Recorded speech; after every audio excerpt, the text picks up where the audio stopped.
अंजनानन्दनं वीरं जानकी शोकनाशनं कपीसमक्षहन्तारं वन्दे लङ्काभयङ्करं मनोजवं मारुततुल्यवेहं जितेन्द्रियं बुद्धिमतां वरिष्ठं वातात्मजं वानरयूथमुख्यं श्रीरामदूतं शिरसा नमामि। आञ्जनेयमधिपाटलाननं काञ्चनाद्रिकमनीयविग्रहं पारिजाततरुमूलवासिनं भावयामि भवमाननन्दनं।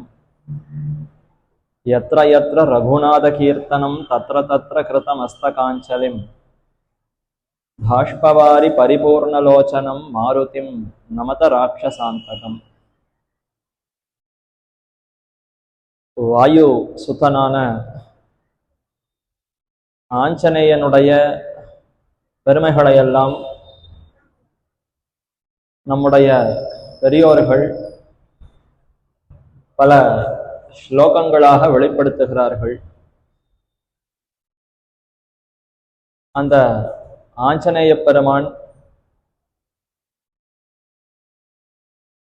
நம்முடைய சம்பிரதாயத்திலே திருவடி என்று அழைக்கப்படுகிறார். ராமபிரானுடைய திருவடி போலவே அமைந்து அத்தனை நெருக்கமாய் ராமனுக்கு தொண்டு புரிந்திருக்கிறார். அந்த ஹனுமன் ஆஞ்சநேயனை ஒரு ஆச்சாரியனாகவே நம்முடைய சம்பிரதாயத்திலே வழங்குகிறார்கள்.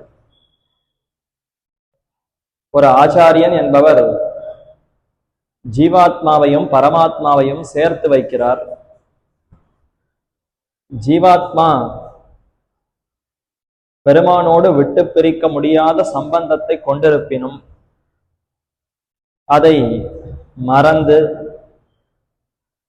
மாறி மாறி பல பிறப்புகளை எடுத்து சம்சாரத்திலே உழன்று கொண்டிருக்கிறார்கள். அப்படிப்பட்ட ஜீவாத்மாக்களுக்கு எம்பெருமானோடு இருக்கக்கூடிய சம்பந்தத்தை நினைவுபடுத்தி, நீ அந்த எம்பெருமானுக்கே அடியவன், எம்பெருமானையே அனுபவிக்கத்தக்கவன், அவனை அடைந்து அனைத்து தொண்டுகளையும் புரிய வேண்டும் என்று இந்த அர்த்த விசேஷங்களை எல்லாம் உபதேசித்து ஒரு ஆச்சாரியன் தான் ஜீவாத்மாவை திருத்தி பணிகொள்கிறார்.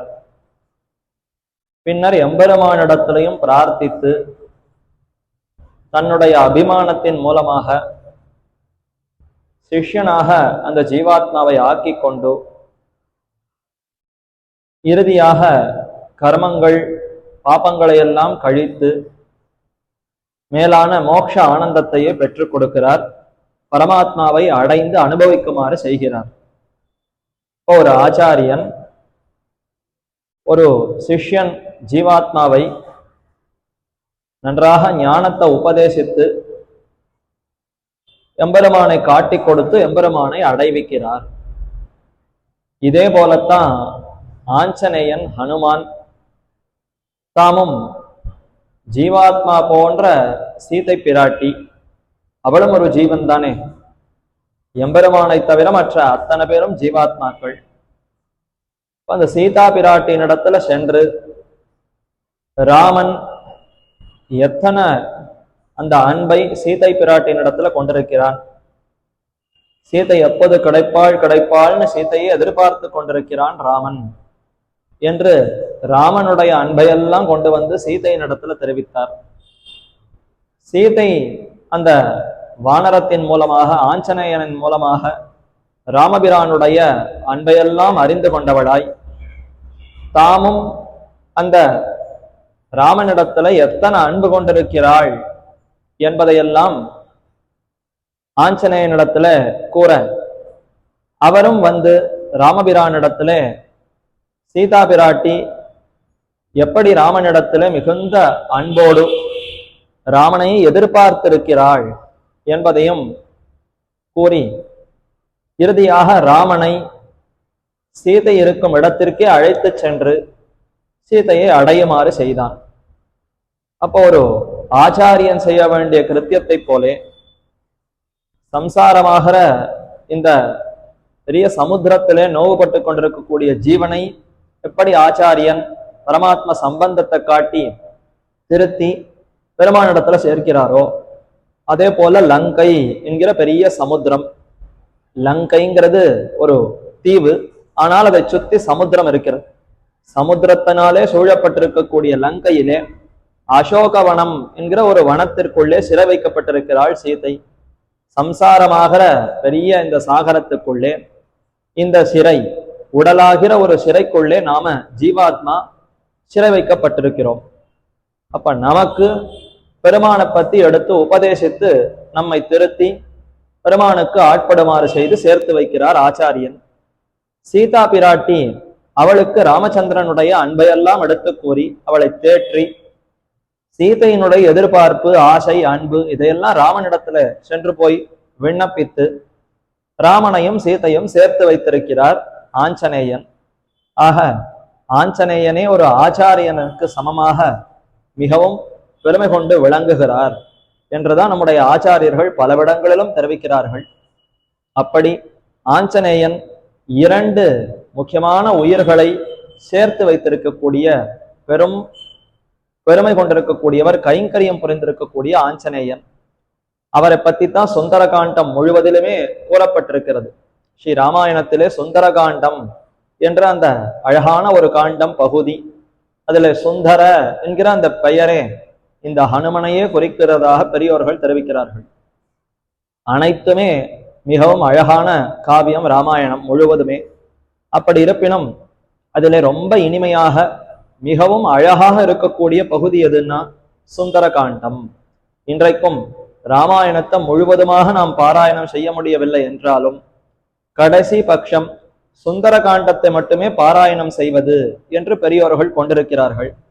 ஏன்னா அது ரொம்ப முக்கியமான கட்டம். ஆஞ்சநேயன் சீதா பிராட்டினிடத்துல சென்று ராமனுடைய அந்த அன்பையெல்லாம் வெளிப்படுத்தி மீண்டும் திரும்பி வந்து ராமனிடத்துல அனைத்தையும் கோரி இருவரையும் சமாதானப்படுத்தி சேர்த்து வைத்திருக்கக்கூடிய பெரிய முக்கியமான ஒரு கட்டம். அதனால அந்த சுந்தர காண்டம்ங்கிறது மிகவும் பெருமை பெற்று விளங்குவது. மிகவுமே அழகான காண்டம். ராமாயணத்துல மிகவும் அழகான பகுதி எதுன்னா சுந்தர காண்டமாம். அதனால அதற்கு சுந்தர காண்டம்னே பெயர் வைக்கப்பட்டிருக்கிறது. சுந்தரனான ஹனுமான், சுந்தரனான ராமச்சந்திரனுடைய குணங்களை சுந்தரியான பிராட்டியினிடத்துல கொண்டு போய் கூறி இருவரையும் சேர்த்து வைத்திருக்கிறார். சுந்தரி ரகுநாதஸ்ய சுரஸ்ரீ துக்க சாந்தயே தசானனஸ்ய பவனே தசமாசான் உவாசகா. இது ஒரு ஸ்லோகம். சுந்தரி மிகவும் அழகான சீதா பிராட்டி, ராமச்சந்திரனுடைய சுந்தரி, அழகானவள். அவள் தசானனன் 10 முகம் கொண்டிருக்கக்கூடிய ராவணனுடைய அந்த அசோக வணிகையிலே 10 மாதங்கள் சிறையிருந்தாள். அவனுக்கு 10 தலைகள். அந்த 10 தலை அதற்கு சமமாக இவள் 10 மாசம் இருந்தாளாம். ஏன்னா ஒவ்வொரு தலைக்கும் 1 மாசம் இருந்து உபதேசிப்போம். 10 தடவை உபதேசித்தாவது இவன் திருந்துவனான்னு பார்க்க வேண்டும்ங்கிறதுக்காக தானே வலிய சிறை புகுந்தாள். சுரஸ்திரீ துக்க சாந்தையே, சுரர்கள் தேவர்களுடைய ஸ்திரீகள் பெண்கள் அவர்களையெல்லாம் சிறைப்படுத்தி வைத்திருந்தான் ராவணன். அப்ப அவர்களுடைய அந்த துக்கத்தை போக்கடிக்க வேண்டும். சுரஸ்ரீ துக்க சாந்தையே, அவர்களுடைய துன்பத்தை எல்லாம் போக்கடிக்க வேண்டும், நீக்க வேண்டும் என்பதற்காகவே சீதா பிராட்டி சிறை புகுந்தாள்.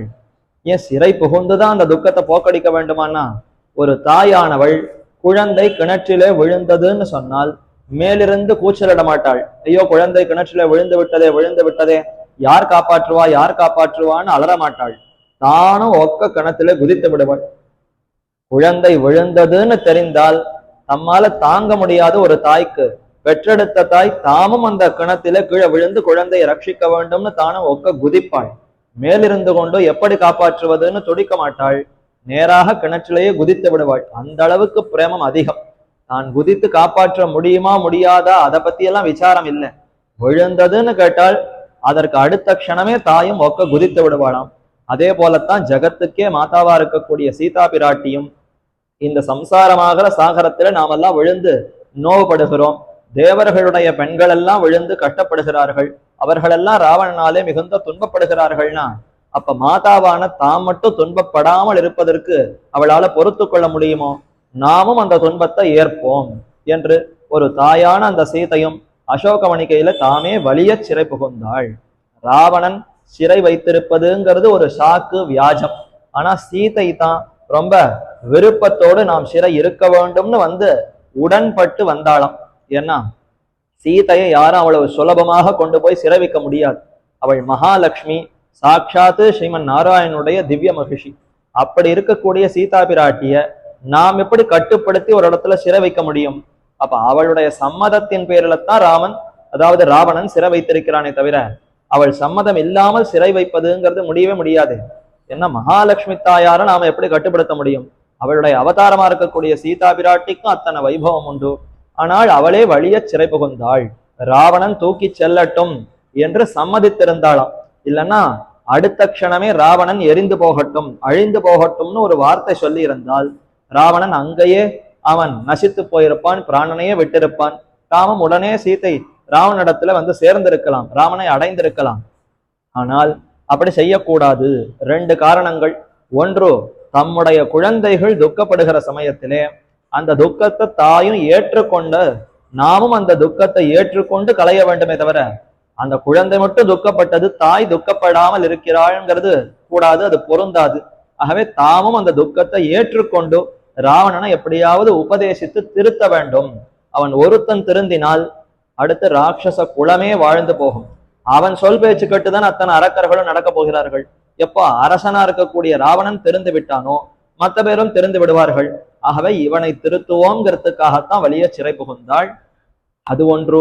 மற்றொன்று, தன் முயற்சியில ஈடுபடக்கூடாது. சீதா பிராட்டி அந்த எம்பெருமான் ராமனுக்கே அடிமைப்பட்டிருப்பவள், சேஷப்பட்டிருப்பவள், பாரதந்திரிய ஸ்வரூபத்தை கொண்டிருப்பவள். அப்ப நம்முடைய சொத்தாக இருக்கக்கூடிய ஒரு பொருள், அந்த பொருளை நாமத்தானே காப்பாற்றணும். சொத்தை உடைய எஜமானன் சொத்தை பாதுகாக்க வேண்டுமே தவிர சொத்து தாமே தன்னை பாதுகாக்குமோ? முடியாது.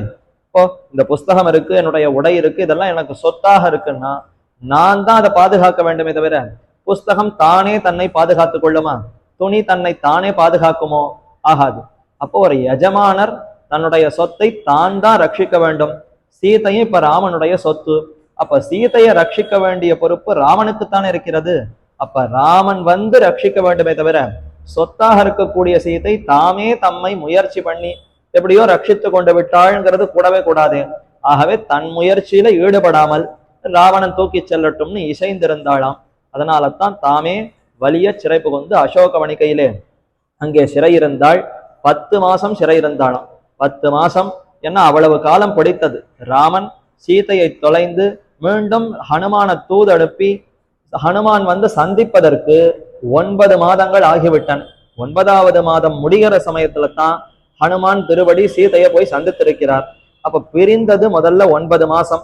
அடுத்து 1 மாசம் கெடு கொடுத்து அனுப்பினாள். ஹனுமான் இடத்துல இன்னும் 1 மாசம் கெடு கொடுக்கிறேன், அதற்குள்ள நீ உன்னுடைய சுவாமியான ராமனை அழைத்து கொண்டு இவ்விடத்துல வந்து என்னை ரட்சிக்கவில்லைன்னு சொன்னால் மேலே நான் உயிர் தரிக்க மாட்டேன் என்று சீதா பிராட்டி சொல்லி அனுப்பினாள். ஆகவே 10 மாசம் சிறையிருந்தாள். 9 மாசங்கள் எவ்வளவு துக்கப்பட்டாள். தினமும் ராவணன் வந்து ஹிம்சை செய்வான். தகாத வார்த்தைகளை கூறி நான் எவ்வளவு செல்வந்தன், எவ்வளவு அழகா கொண்டிருக்கிறேன், எவ்வளவு பலம் இருக்கு, எனக்கு நிகர் மற்றொருவர் உண்டா, எல்லா தேவதைகளும் எனக்கு கட்டுப்பட்டிருப்பவர்கள், உன்னை நான் எவ்வளவு அழகா பாதுகாப்பேன் என்று தகாத வார்த்தைகளை சொல்லி சீதை எப்படியாவது மனதை மயக்கி மாத்தி தன்பால் வசப்படும்படி செய்ய வேண்டும்ங்கிறதுக்காக எத்தனையோ தடவை முயற்சித்தான். ஆனால் சீதை அதையெல்லாம் கேட்டு மிகுந்த துன்பப்பட்டு, வேண்டாம், இந்த மாதிரியான துர்புத்தி உனக்கு வேண்டாம், சிறந்த அழகு இருக்கிறது, நல்ல செல்வம் இருக்கிறது, நல்ல வேதங்களை எல்லாம் வாசித்திருக்கிறாய், நல்ல லங்கையே ராஜ்யத்தை சீரும் சிறப்புமாக நடத்துகிறாய், இத்தனை இருந்தும் மாற்றான் மனைவியின் இடத்துல எதற்கு உனக்கு ஆசை விருப்பம்? அந்த ஒரு தீய குணத்தினாலே உன்னுடைய அத்தனை நன்மையும் ஒன்றுமில்லாமல் போக போகிறது. இதை செய்யாதே செய்யாதே கூடாது வேண்டாம்னு எவ்வளவோ தர்மத்தை எடுத்து உபதேசித்தாலும் அவன் திருந்துவதாகவே இல்லை. அவன் காமத்தினுடைய மோகத்தினுடைய அந்த பிடியில இருந்ததுனாலே அவனுக்கு எந்த நல்ல பேச்சும் காதுல இறங்கவில்லை. மாறாக ராட்சசிகளை வைத்து எப்படியெல்லாம் துன்பம் கொடுத்து அவளை அச்சமூட்டி பயமுறுத்தி வழிக்கு கொண்டு வரலாம் என்றெல்லாம் அவன் முயற்சித்தான். அதுல தர்சன பர்ஷனங்களாலே ராட்சசிகள் எல்லாம் துன்பம் கொடுத்தார்களா சீதைக்கு.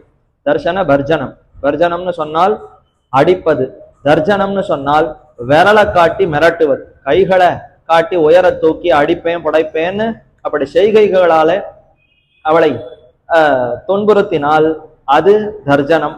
பர்ஜனம்னு சொன்னால் வாக்குகளால பேச்சுகளாலையும் துன்பம் கொடுப்பது, செயல் கையாலேயே போட்டு அடித்து உதைத்து அந்த மாதிரி துன்பம் கொடுப்பது. அப்ப நேரடியா உடலுக்கு துன்பம் கொடுப்பது ஒரு வகை, மத்தொன்னு மனசுக்கு தகாத வார்த்தைகளை சொல்லி தீய வார்த்தைகளை சொல்லி கடும் சொற்களை பேசி துன்பம் கொடுப்பது. இந்த இரண்டு விதத்திலையும் சீதையை துன்பம் கொடுத்து எப்படியாவது அவளை மாத்திட வேண்டும்ங்கிறதுக்காக ராட்சசிகளை எல்லாம் வைத்திருந்தான். 700 ராட்சசிகளாம் அந்த சீதையை துன்புறுத்தினவர்கள். 700 ராட்சசிகள் நம்ம சுத்தி இருந்தால் நம்ம நிலை எப்படியாக இருக்கும்? ஒருத்தர் 2 பேரை பார்த்தாலே கொலை நடுங்கி விடும். ஆனால் ஒரு பெண்ணான சீதை, அதுவும் அரசிலங்குமரி ஜனக சுந்தரி, அப்பேற்பட்ட உத்தமையான அந்த பெண்ணுக்கு அருகே 700 அரக்கிகள் சுத்தி இருந்தால் எவ்வளவு அவள் கஷ்டப்பட்டிருப்பாள், என்ன துன்பம் பட்டிருப்பாள். இத்தனை எதற்கு ஏற்றுக்கொண்டாள்னா, ஐயோ தேவபுருகளுடைய பெண்கள் எல்லாம் இதே போலத்தானே துன்பப்பட்டிருக்கிறார்கள், அவர்களும் சிறை வைக்கப்பட்டு அவர்களும் கஷ்டத்தை அனுபவிக்க தாயான நாம் மட்டும் பெரிந்திருக்க முடியுமா? நாமும் சிறை இருந்து அந்த துன்பத்தை ஏற்றுக்கொள்ளுவோம்னு தான் சிறையிலே இருந்து துன்பப்பட்டு கொண்டிருக்கிறாள். அதே சமயம் இவ்விடத்துல சுக்ரீவனுக்கு பட்டாபிஷேகம் ஆயிற்று. வாலியை முடித்தான் ராமன்.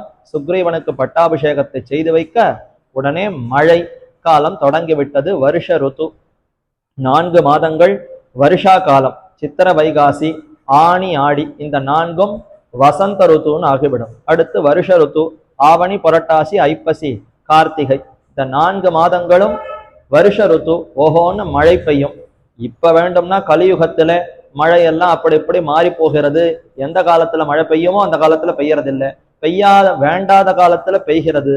எதையுமே கணிக்க முடியவில்லை, எல்லாம் மாறி நடக்கிறது. ஆனால் ராமன் வாழ்ந்த காலம்ங்கிறது திரேதாயுகம் ஆயித்தே. அப்பொழுது சீரும் சிறப்புமாக ராமன் ராஜ்யத்தை ஆண்டு கொண்டிருக்கக்கூடிய சமயம், பரதன் ஆண்டு கொண்டிருக்கக்கூடிய சமயம். ஆகவே மழை எதுவும் மாறி எல்லாம் மாறி பெய்யாது. மாறியாகிற மழை, மாறின்னு மழைக்கே பெயர். அது சரியான அந்த மழைக்காலத்துல நன்றாக மழைகள் பெய்யும். ஆகவே மழைக்காலத்துல யாரையும் எங்கேயும் அனுப்பி தேடுவதுங்கிறது மிகவும் துர்லபம். ஆகவே ராஜ்யமும் உனக்கு புதிதாக கிட்டி இருக்கிறது. சற்று அந்த ராஜ்ய சுகத்தை எல்லாம் அனுபவித்துக் கொண்டு நீ இருப்பாய். மழைக்காலம் முடிந்த பின்னர் கண்டிப்பா ராவணன் எங்க இருக்கிறான்னு தேட வேண்டும் என்று சொல்லினார் ராமர். சொல்லிவிட்டு அவர் தம்முடைய இருப்பிடத்தை நோக்கி அந்த சித்திரக்கூடம், அதாவது பஞ்சவட்டி, அதை தாண்டி இந்த ரிஷ்யமுக பர்வதம், அதற்கு அருகே கிஷ்கிந்தைக்கு வெளியில ஏதோ ஒரு காட்டு பிரதேசத்துல அங்குத்தான் இவர் தங்கியிருந்தார். நகரத்துக்குள்ள நாம் வரமாட்டோம், அங்க தங்க மாட்டோம் என்று கைகேயினுடைய அந்த வரத்தின்படி வனவாசம் தான் நமக்கு வேண்டும் என்று வெளியே தங்கியிருந்தார்.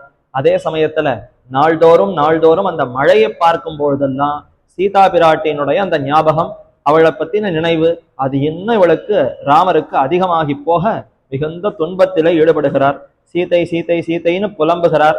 அருகே இருக்கக்கூடிய இலக்குமணன் தான் அவ்வப்பொழுது பேசி ராமனுடைய அந்த துக்கத்தை எல்லாம் துடைக்கிறார். இருப்பது ஒரே ஒரு லக்ஷ்மணன் தானே, சீதை அருகே இருந்தாள், அவளும் பிரிந்து போனாள். இப்ப இருக்கக்கூடிய லக்ஷ்மணன் ஒருத்தன் தான் ராமனுக்கு ஆறுதல் சொல்லி, நீ இந்த மாதிரி தளர்ந்து போகவே கூடாது, உத்தம புருஷனான நீ நிச்சயம் சீதையை அடைவாய், அவளும் சிறந்த உத்தமி, ஆகவே அவளுக்கும் எந்த ஆபத்தும் நேராது, கலங்க வேண்டாம்னு நிறைய சொன்னார். ஆனால் அவ்வப்பொழுது ராமனுக்கு நினைவுக்கு வந்து கொண்டே இருக்கும். அப்படி கோதாவரி நதியை பார்த்தாள். ஐயோ, இந்த நதியை பார்த்த உடனே ஒரு இடம், அங்க அப்படி நதி பாயக்கூடிய ஒரு இடத்துல ஒரு பெரிய பாறாங்கல்லு பாறை இருந்ததாம். அதை பார்த்த உடனே லக்ஷ்மணரை பார்த்து, ஐயோ இந்த பாறாங்கல்லு உனக்கு ஞாபகம் இருக்கிறதான்னு கேட்கிறார். அஸ்மின் மயாசார்த்தம் உபோபவிஷ்டா உதாரசீலான்னு சீதையை பார்த்து அதாவது சீதையினுடைய ஞாபகம் வந்து லக்ஷ்மணனை பார்த்து தெரிவிக்கக்கூடிய ஸ்லோகம். இதோ இந்த பெரிய பாறாங்கல்ல உனக்கு நினைவுக்கு வருகிறதா லக்ஷ்மணா என்று கேட்க, லக்ஷ்மணனுக்கு நினைவுக்கு வந்தாலும் ராமன் மூலமாக கேட்க வேண்டும்ங்கிறதுக்காக, என்னது எதுன்னு ஒன்றும் புரியவில்லையே, இந்த பாறாங்கல்லுக்கு என்ன பெருமை, ஏன் இதற்கு என்ன பெரிய பெருமை வந்து விட்டது, ஏன் கேட்கிறாய் ராமா என்று சொல்ல, உனக்கு நினைவுக்கு இல்லையா லக்ஷ்மணா, இவ்விடத்தில்தான சீதை அன்று அமர்ந்திருந்தாள், அவளுடைய அந்த பொன் சிரிப்பு எவ்வளவு அழகாக சிரித்தாள். ஊர்ல நாட்டுல இருக்கக்கூடிய சமயத்துல சீதை அந்த அளவுக்கு சிரிக்கவே மாட்டாளாம். என்ன, அங்க நிறைய மாமியார்கள் உண்டு. தசரதன் ஒருத்தந்தான் மாமனார், ஆனா மாமியார்கள் பல பேர் உண்டாயித்தேன். அத்தனை மாமியார்களுக்கு நடுவே ஒரு மாட்டு பொண்ணா இருக்கக்கூடியவள் சிரித்தெல்லாம் பேசக்கூடாது. ரொம்ப அடக்கம் ஒடுக்கமா பணிவோடு ரொம்ப ஜாக்கிரதையாகத்தான் இருக்க வேண்டும். நன்றாக புன் சிரிப்பு தான் இருக்க வேண்டுமே தவிர பல்லோ மத்ததோ வெளியில தெரிகிற மாதிரி சிரிக்கவே கூடாது. ரொம்ப உயரமா சத்தம் விட்டு சிரிப்பதுங்கிறது பெண்களுக்கு கூடவே கூடாது. அச்சம், மடம், நாணம், பயிர்ப்பு இதெல்லாம் நன்கு ஜனக குலத்திலே ஜனக குலத்திலிருந்து வரும்பொழுது அத்தனையும் நன்றாக அறிந்து அதை கடைபிடிப்பவளாகத்தான சீதை வந்தாள். ஆகவே அங்க ரொம்ப சிரிப்பதற்கெல்லாம் அவளுக்கு இடமே கிடைக்கலையாம். ஆனால் இந்த கோதாவரி நதியில இந்த இடத்துல இந்த பாறாங்கலிலே அமர்ந்து அப்படி சிரித்தாள். அப்படியா, என்ன ஆயிற்று சொல்லுமே என்று கேட்க, இங்குதானே நீச்சல் போட்டி நடைபெற்றது. இந்த கோதாவரி நதியில தான் ராமனுக்கும் சீதைக்கும் நீச்சல் போட்டி நடந்ததாம். அதை பார்த்து ரொம்ப ஆச்சரியப்பட்டு சீதைய கேட்டாளாம், இந்த இடத்துல நாம நீச்சல் அடித்து பார்க்கலாமா? நீச்சல் அடித்து யார் முதல்ல சீக்கிரம் நீந்தி வருகிறார்கள்னு ஒரு போட்டி வைத்துக் கொள்ளலாமான்னா ராமனும் சம்மதித்தான். அதற்கு என்ன, நீச்சலா, நமக்கு தெரியாதா? நன்றாக நீச்சல் அடித்து விட பார்க்கலாம். உனக்கு தெரியுமா நீச்சல்னா? எங்க ஜனகர், என் தகப்பனார் எல்லாம் எனக்கு சொல்லி கொடுத்திருக்கிறார். அவள் இருந்தது 6 வயசு. சீதை ஜனகர் இடத்துல இருந்தது வாழ்ந்தது 6 வயசு தான். ஆனா அதற்குள்ள அவள் கற்காத கல்வி இல்லை. இன்னும் நிறைய கதைகளை வேற ராமனுக்கு உபதேசித்திருக்கிறார். மேலும் இந்த மாதிரி நீச்சல் முதலான அத்தனையும் தெரிந்து கொண்டிருக்கிறாள்னா அப்ப அந்த சிறு பிராயத்திலேயே அவ்வளவையும் கற்று உணர்ந்த பெரியவளாக சீதை இருக்கிறாள். சரி, 2 பேருக்கும் போட்டி வைத்துக் கொள்ளலாம். ஆனால் நடுவர் வேண்டுமேனா காட்டுல யாரை போய் நடுவரா தேடுவது? இருக்கிறார் லக்ஷ்மணர் ஒருத்தர் தான். அவரையே நடுவராக இந்த பாறாங்கல்லிலே அமரச் சொல்லலாம் என்று லக்ஷ்மணரை அந்த பாறாங்கல்ல அமரச் சொல்லிவிட்டு 2 பேரும் தொடங்கினார்களாம். கோதாவரி அப்படி பாய்ந்து கொண்டிருக்கிறது. இந்த பக்கம் ஒரு கரை, அந்த பக்கம் ஒரு கரை. இக்கரையிலிருந்து நீச்சல் அடித்துக் கொண்டு அக்கறையை தொட்டு விட்டு மீண்டும் அங்கிருந்து புறப்பட்டு எங்கு தொடங்கினோமோ அங்கேயே வந்து நிற்க வேண்டும். இப்படி நீச்சல் அடித்து யார் முதல்ல வருகிறாரோ அவர் தான் ஜெயித்தவர் என்று லக்ஷ்மணர் அதை பார்த்து அவர் நடுவராக இருந்து தீர்ப்பு சொல்லுவார் என்று ஏற்பாடு செய்துவிட்டு ராமன லக்ஷ்மணன் நீங்க தொடங்கினார்களாம். அப்படி நீச்சல் அடிக்க தொடங்கினா சீதை ரொம்ப சுந்தரி, சுகுமாரி, மிகவும் மென்மையானவள், இயற்கையிலே பெண்ணுதானே. ஆகவே அவள் நிதானமாக நீச்சல் அடிக்க தொடங்கினாள். கோதாவரியில சற்று ஒரு 1/4 பங்கு தான் சென்றிருப்பாள். ராமனோ மிகுந்த வீர தீர பராக்கிரமன், வசிஷ்டரிடத்திலேயே அனைத்தையும் கற்றவனா, அதனால் நமக்கு தெரியாதா என்று ரொம்ப வேகமாக வீரமாக அடித்து கொண்டு நீச்சல் அடித்து முழுக்க போய் எதிர்கரையை தொட்டு விட்டு பாதி தூரம் வந்துட்டாராம். வந்து எங்க சீதைன்னு பார்த்தாள், அவள் இன்னும் முதல் வரிசையில போகிற அந்த நீளத்திலேயே பாதி கூட தாண்டவில்லையாம். எங்கேயோ இங்கத்தான் வந்து கொண்டிருக்கிறாளா? நாம ஏன் இவ்வளவு போட்டி போடுறோம்? யாரோடு நாம போட்டியிடுகிறோம்? நம்ம எதிர்ப்பது யாராவது கரண் தூஷணன் முதலான அரக்கர்களா? நம்முடைய தர்ம பத்தினி தானே நம்மோடு போட்டியிடுகிறாள். பத்தினிக்கு தோற்பான் பரம ரசிகன். ரொம்ப ரசிகனா இருக்கக்கூடியவன், ரசிக்க தெரிந்தவன். அவன் எப்படி இருக்கணும்னா தன்னுடைய பத்தினி இடத்துல தோற்கணுமா. இப்ப இருக்கக்கூடிய பர்த்தாக்கள்லாம் எப்படி இருக்கான்னா வேலை அலுவலகத்துல ரொம்ப சாதுவா இருப்பா. இவர் யாரு, ரொம்ப பரமசாதுன்னு அங்க பேர் எடுத்துருவார். வீட்டுக்கு வந்தா எல்லா கோபத்தையும் இங்க இருக்கக்கூடிய மனைவி இடத்துல காட்டுவார். ஏன்னா அங்க காட்டினால் வேலையில மேல முதலாளி அவர் ஏதாவது சத்தம் போட்டா யாரு வாங்கிக்கிறது? அதனால அங்க ரொம்ப பணிவு அடக்கத்தோடு போயிடுவார். ஆனா வீட்டுக்கு வந்தா இவர் தானே முதலாளி.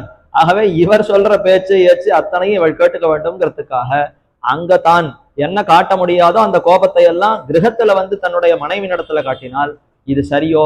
கூடவே கூடாது.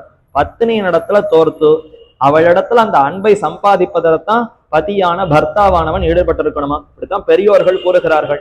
அதை ராமன் நன்கு உணர்ந்து கொண்டவனாய் நாம ஏன் இவளோட போட்டி போட வேண்டும்? இவளிடத்துல தோத்தால்தான் ரொம்ப சந்தோஷமா இருக்கும். ஆகவே இப்ப நாம வேகமா போய் கரையை தொடக்கூடாது. மாறாக நம்மையே அப்படியே ஜலத்துல அழிந்து கொண்டு விடுவோம். நாம இருக்கிறதே தெரியாதபடி நீரிலே அமிழ்ந்து சற்று நேரம் ரொம்ப நீருக்குள்ளேயே அமிழ்ந்திருந்தானாம். அதே சமயத்துல சீதை ரொம்ப வேகமாக முயற்சித்து போய் அக்கறையை தொட்டு திரும்பி வந்து இக்கரையை தொட்டு திரும்பி பார்த்தா எங்க ராமர் இருக்காருன்னு தெரியவில்லையே என்று கரை ஏறினாள். அது தெரிந்தவுடன் ராமன் அப்படி நிதானமாக எழுந்திருந்து நீச்சல் அடித்துக் கொண்டு வந்து கொண்டிருந்தான். அப்ப லக்ஷ்மணரை பார்த்து லக்ஷ்மணர் நகர்ந்து விட்டாராம். சீதை, நீதான் ஜெயித்து விட்டாய், இன்னும் ராமன் அங்கத்தான் வந்து கொண்டிருக்கிறார், வாரும் வாரும், உமக்குத்தான் இந்த இடம் என்று அந்த பாறாங்கலிலே தான் எழுந்து நகர்ந்து சீதைக்கு அந்த ஆசனத்தை தயார் செய்து அங்க உட்கார சொன்னாராம். ஏன்னா ஜெயித்தவர் தான் ஆசனத்துல உட்கார வேண்டும். அவன் நீர் உட்காரம்னு சீதை அமரச் செய்தாள். அப்ப சீதையும் லக்ஷ்மணனும் சேர்ந்து சிரித்தார்களாம். ஐயோ, உன்னுடைய சகோதரன் ராமன் என்ன பாருனோ வசிஷ்டர் இடத்துல வாசித்தேன்னு பெருமை பேசிக்கொண்டான். ஒரு நீச்சல் கூட அடிக்க தெரியவில்லையே. ஒரு பெண் பெண்டாட்டியான என்னோடு போட்டி போட்டு கொண்டு என்னை ஜெயிப்பதற்கு கூட தெரியாமல் என்னமோ தத்தளித்து கொண்டு அங்கு வந்து கொண்டிருக்கிறார். நான் பாத்தியா போய் நீச்சல் அடித்து கொண்டு வந்து விட்டேன்னு சொல்ல, அப்ப லக்ஷ்மணரும் இவர் பக்கம் சாஞ்சுட்டாராம். அவர் எப்ப யார் பக்கம் சாயணும்னு பார்த்துட்டு இருந்தார். சில பேர் வந்து கட்சியில இருக்கிறவாள் பார்த்துட்டே இருப்பாள். தேர்தல் சமயம் வந்து விட்டதுன்னா அது வரைக்கும் எந்த கட்சியில யாரோடு சேரலாம்னு தெரியாமல் பொதுவாகவே பேசிட்டு இருப்பா. அந்த தேர்தல் எல்லாம் முடிந்து யார் ஜெயித்தார்கள்னு சொல்லியாச்சுன்னா உடனே அந்த கட்சி தான் எங்களுடையது, நாங்கள் எங்களுடைய ஆதரவெல்லாம் இவர்களுக்குத்தான் மாறிடுவா. கட்சி மாறுவதுன்னு பார்க்கிறோமே, அத மாதிரித்தான் இப்ப லக்ஷ்மணரும் எப்போதும் ராமன் பக்கம் தான் பேசி கொண்டிருப்பார். ஆனால் இப்ப சீதை ஜெயித்து விட்டார்னா ராமன் பக்கம் நமக்கு வேண்டவே வேண்டாம், சீதை பக்கம் தான் நாம இருக்க வேண்டும். சீதையோடு சேர்ந்து கை கொட்டி சிரித்து, ஆமாம் சீதை, நான் எவ்வளவோ சொன்னேன், சீதையோடு போட்டி போட வேண்டாம், அவள் சிறந்த நீச்சல் தெரிந்தவள், உனக்கு நீச்சல் தெரியாது. வசிஷ்டர் இடத்துல படிக்கும் பொழுது இவர் எல்லாத்துக்கும் வந்தார், ஆனால் நீச்சல் கல்விக்கு மட்டும் அவர் வரல, அதனால அவருக்கு அது தெரியாது என்று லக்ஷ்மணரும் சீதையோடு சேர்ந்து கை கொட்டி சிரிக்க, ரெண்டு பேரும் சிரித்த அந்த சிரிப்பை பார்த்து ராமன் மிகவும் மகிழ்ந்தான். மூவருக்குமே மகிழ்ச்சி ஏற்பட்டதுன்னு அந்த கட்டம். அதைத்தான் இப்ப லக்ஷ்மணனிடத்துல சொல்லி, அன்று அப்படி நடந்ததே, சீதை அது வரைக்கும் பெரிய சிரிப்பு பார்த்ததே இல்லை, அவள் மிகவும் மகிழ்ந்து சிரித்திருக்கிறாளே, அது உனக்கு நினைவுக்கு வரவில்லையான்னு கேட்க, ஆமாம் ஆமாம், அப்படிப்பட்ட சீதை நினைவுக்கு வருகிறது, கவலை வேண்டாம், அவளை அடையலாம் என்று மீண்டும் லக்ஷ்மணன் சமாதானப்படுத்த, இன்று இரவே அப்படிப்பட்ட அந்த சீதையை அடைய வேண்டும். அந்த பொன் சிரிப்பு மாறாதவளான அந்த சீதையை ராட்சசர்களிடத்துல கொண்டு வர சேர்க்கவில்லை என்றால் இந்த சைலங்கள், மரங்கள் மலைகளோடு கூடியிருக்கக்கூடிய மொத்த பூமியையும் என்னுடைய வில்லினுடைய நுனி அம்பினாலேயே அப்படியே புரட்டி விடுவேன், மேல் நோக்கி இருக்கிறதெல்லாம் அப்படியே தலைகீழ சாய்த்து விடுவேன் என்று அவ்வளவு கோபம் வீர ஆவேசத்தோடு ராமன் பேசினானாம். இவ்வளவு ஆவேசம் கூடுமா? கூடவே கூடாதே. நீ போய் பரமாத்மாவானவன் இப்படி கொந்தளித்தால் அப்ப மற்ற பிரஜைகள், நாட்டுல இருக்கிறவர்கள் எல்லாம் என்னன்னு சொல்ல முடியும்? கோபத்திலேயோ வருத்தத்திலேயோ இந்த மாதிரி கொதிக்க கூடாது. நீ ஆற்றல் உடையவன், அதே சமயத்துல பொறுமையும் உடையவன், ஆகவே சற்று பொறுமையாக இருந்தால் தான் பார்க்க முடியும். மழைக்காலம் முடிந்தால் அடுத்து சுக்ரீவனோடு சேர்ந்து தேடலாம் என்று சமாதானப்படுத்தினார். இப்படி ஒவ்வொரு நாட்களாக கழிந்தன. சில மாதங்கள் கழித்து அந்த மேகங்கள் எல்லாம் அப்படியே திரண்டு வருகிறது, மழை சற்று குறைந்திருக்கிறது, புஷ்பங்கள் எல்லாம் ஆங்காங்கு பூத்து இருக்கிறது. அதை பார்த்தால் அப்படியே ராமனுக்கு அந்த மேகங்கள் எல்லாம் ஒரு படிக்கட்டு மாதிரி இருந்ததாம். இப்போ இந்த படிக்கட்டுல மேல ஏறி அந்த புஷ்பங்களை எல்லாம் பறித்து நம்முடைய பெருமானுக்கு திருவாராதனம் செய்வதற்கு பாங்காக இந்த இடம் இருக்கிறதே, ஆனால் அருகே சீதை இல்லையே. அப்ப கூட அதுதான் நினைவுக்கு வருகிறது. சீதையை பிரிந்திருக்கக்கூடிய சமயத்துல கூட இந்த இயற்கை அழகையெல்லாம் பார்த்தால் நம்முடைய பெருமாளுக்கு திருவாராதனம் செய்வதற்கு பாங்காக இந்த புஷ்பங்களை எல்லாம் பறிப்பதற்கு அப்படி சௌகரியமா வானத்துல படிக்கட்டு கட்டினார் போல இருக்கிறதே. இப்பேற்பட்ட காலத்திலே சீதையை நம்ம அருகில் இல்லாமல் இருக்கிறோமே, இப்ப திருவாராதனம் செய்ய முடியவில்லைன்னு வருத்தப்பட, போரும் ராமா, இந்த மாதிரி வருத்தப்பட்டு கொண்டே இருக்க வேண்டாம், ஆகிவிட்டது, இதோ இத்தோடு மழைக்காலம் முடிந்து விட்டது, இனி நாம சுக்ரீவனோடு தேட போகலாம்னா சுக்ரீவன் வந்தாதானே. அவன் பாட்டுக்கு அங்க புது ராஜ்யம், மனைவி கிடைத்தார், ஆகவே அவளை அனுபவித்துக் கொண்டு ராஜ்யத்திலேயே ரொம்ப மது முதலான அந்த பானங்களை எல்லாம் குடித்து மயக்கமேறி அவன் அப்படி கிடந்தான். ஆனால் அவன் திரும்பி எந்த ஆட்களையும் அனுப்பவில்லை, எந்த ஏற்பாடுகளையும் செய்ததாக தெரியவில்லை. மிகுந்த கோபம் வந்து விட்டது ராமனுக்கு. உடனே சொல்லி அனுப்பினான், நீ போய் அந்த நண்பனான சுக்ரீவனிடத்துல சொல்லிவிட்டு வா. அவன் கொடுத்த வாக்கை மீறி விட்டான். மழைக்காலம் முடிந்த பிற்பாடு தேடுகிறேன்னு வாக்குறுதி கொடுத்த பின்னர் செய்த அந்த வாக்குறுதியை மறந்து இப்படி ஏதோ புது ராஜ்யம் கிட்டியது, இந்த மனைவி கிடைத்தாள்னு வெறும் காமபரவசனாகி காமத்திலே மூழ்கி இருக்கிறான். சொன்ன வார்த்தையை மீறி இருப்பவன் தர்மவான் அல்ல. அதுவும் நண்பனுக்கு கொடுத்த வார்த்தையை மீறவே கூடாது. அதை மீறி நடக்கிறான்னா அவன் மிகுந்த பாப்பியாகவே ஆகிவிடுவான். இந்த பாப்பச் செயலை இன்னும் தொடர்ந்து செய்ய வேண்டாம்.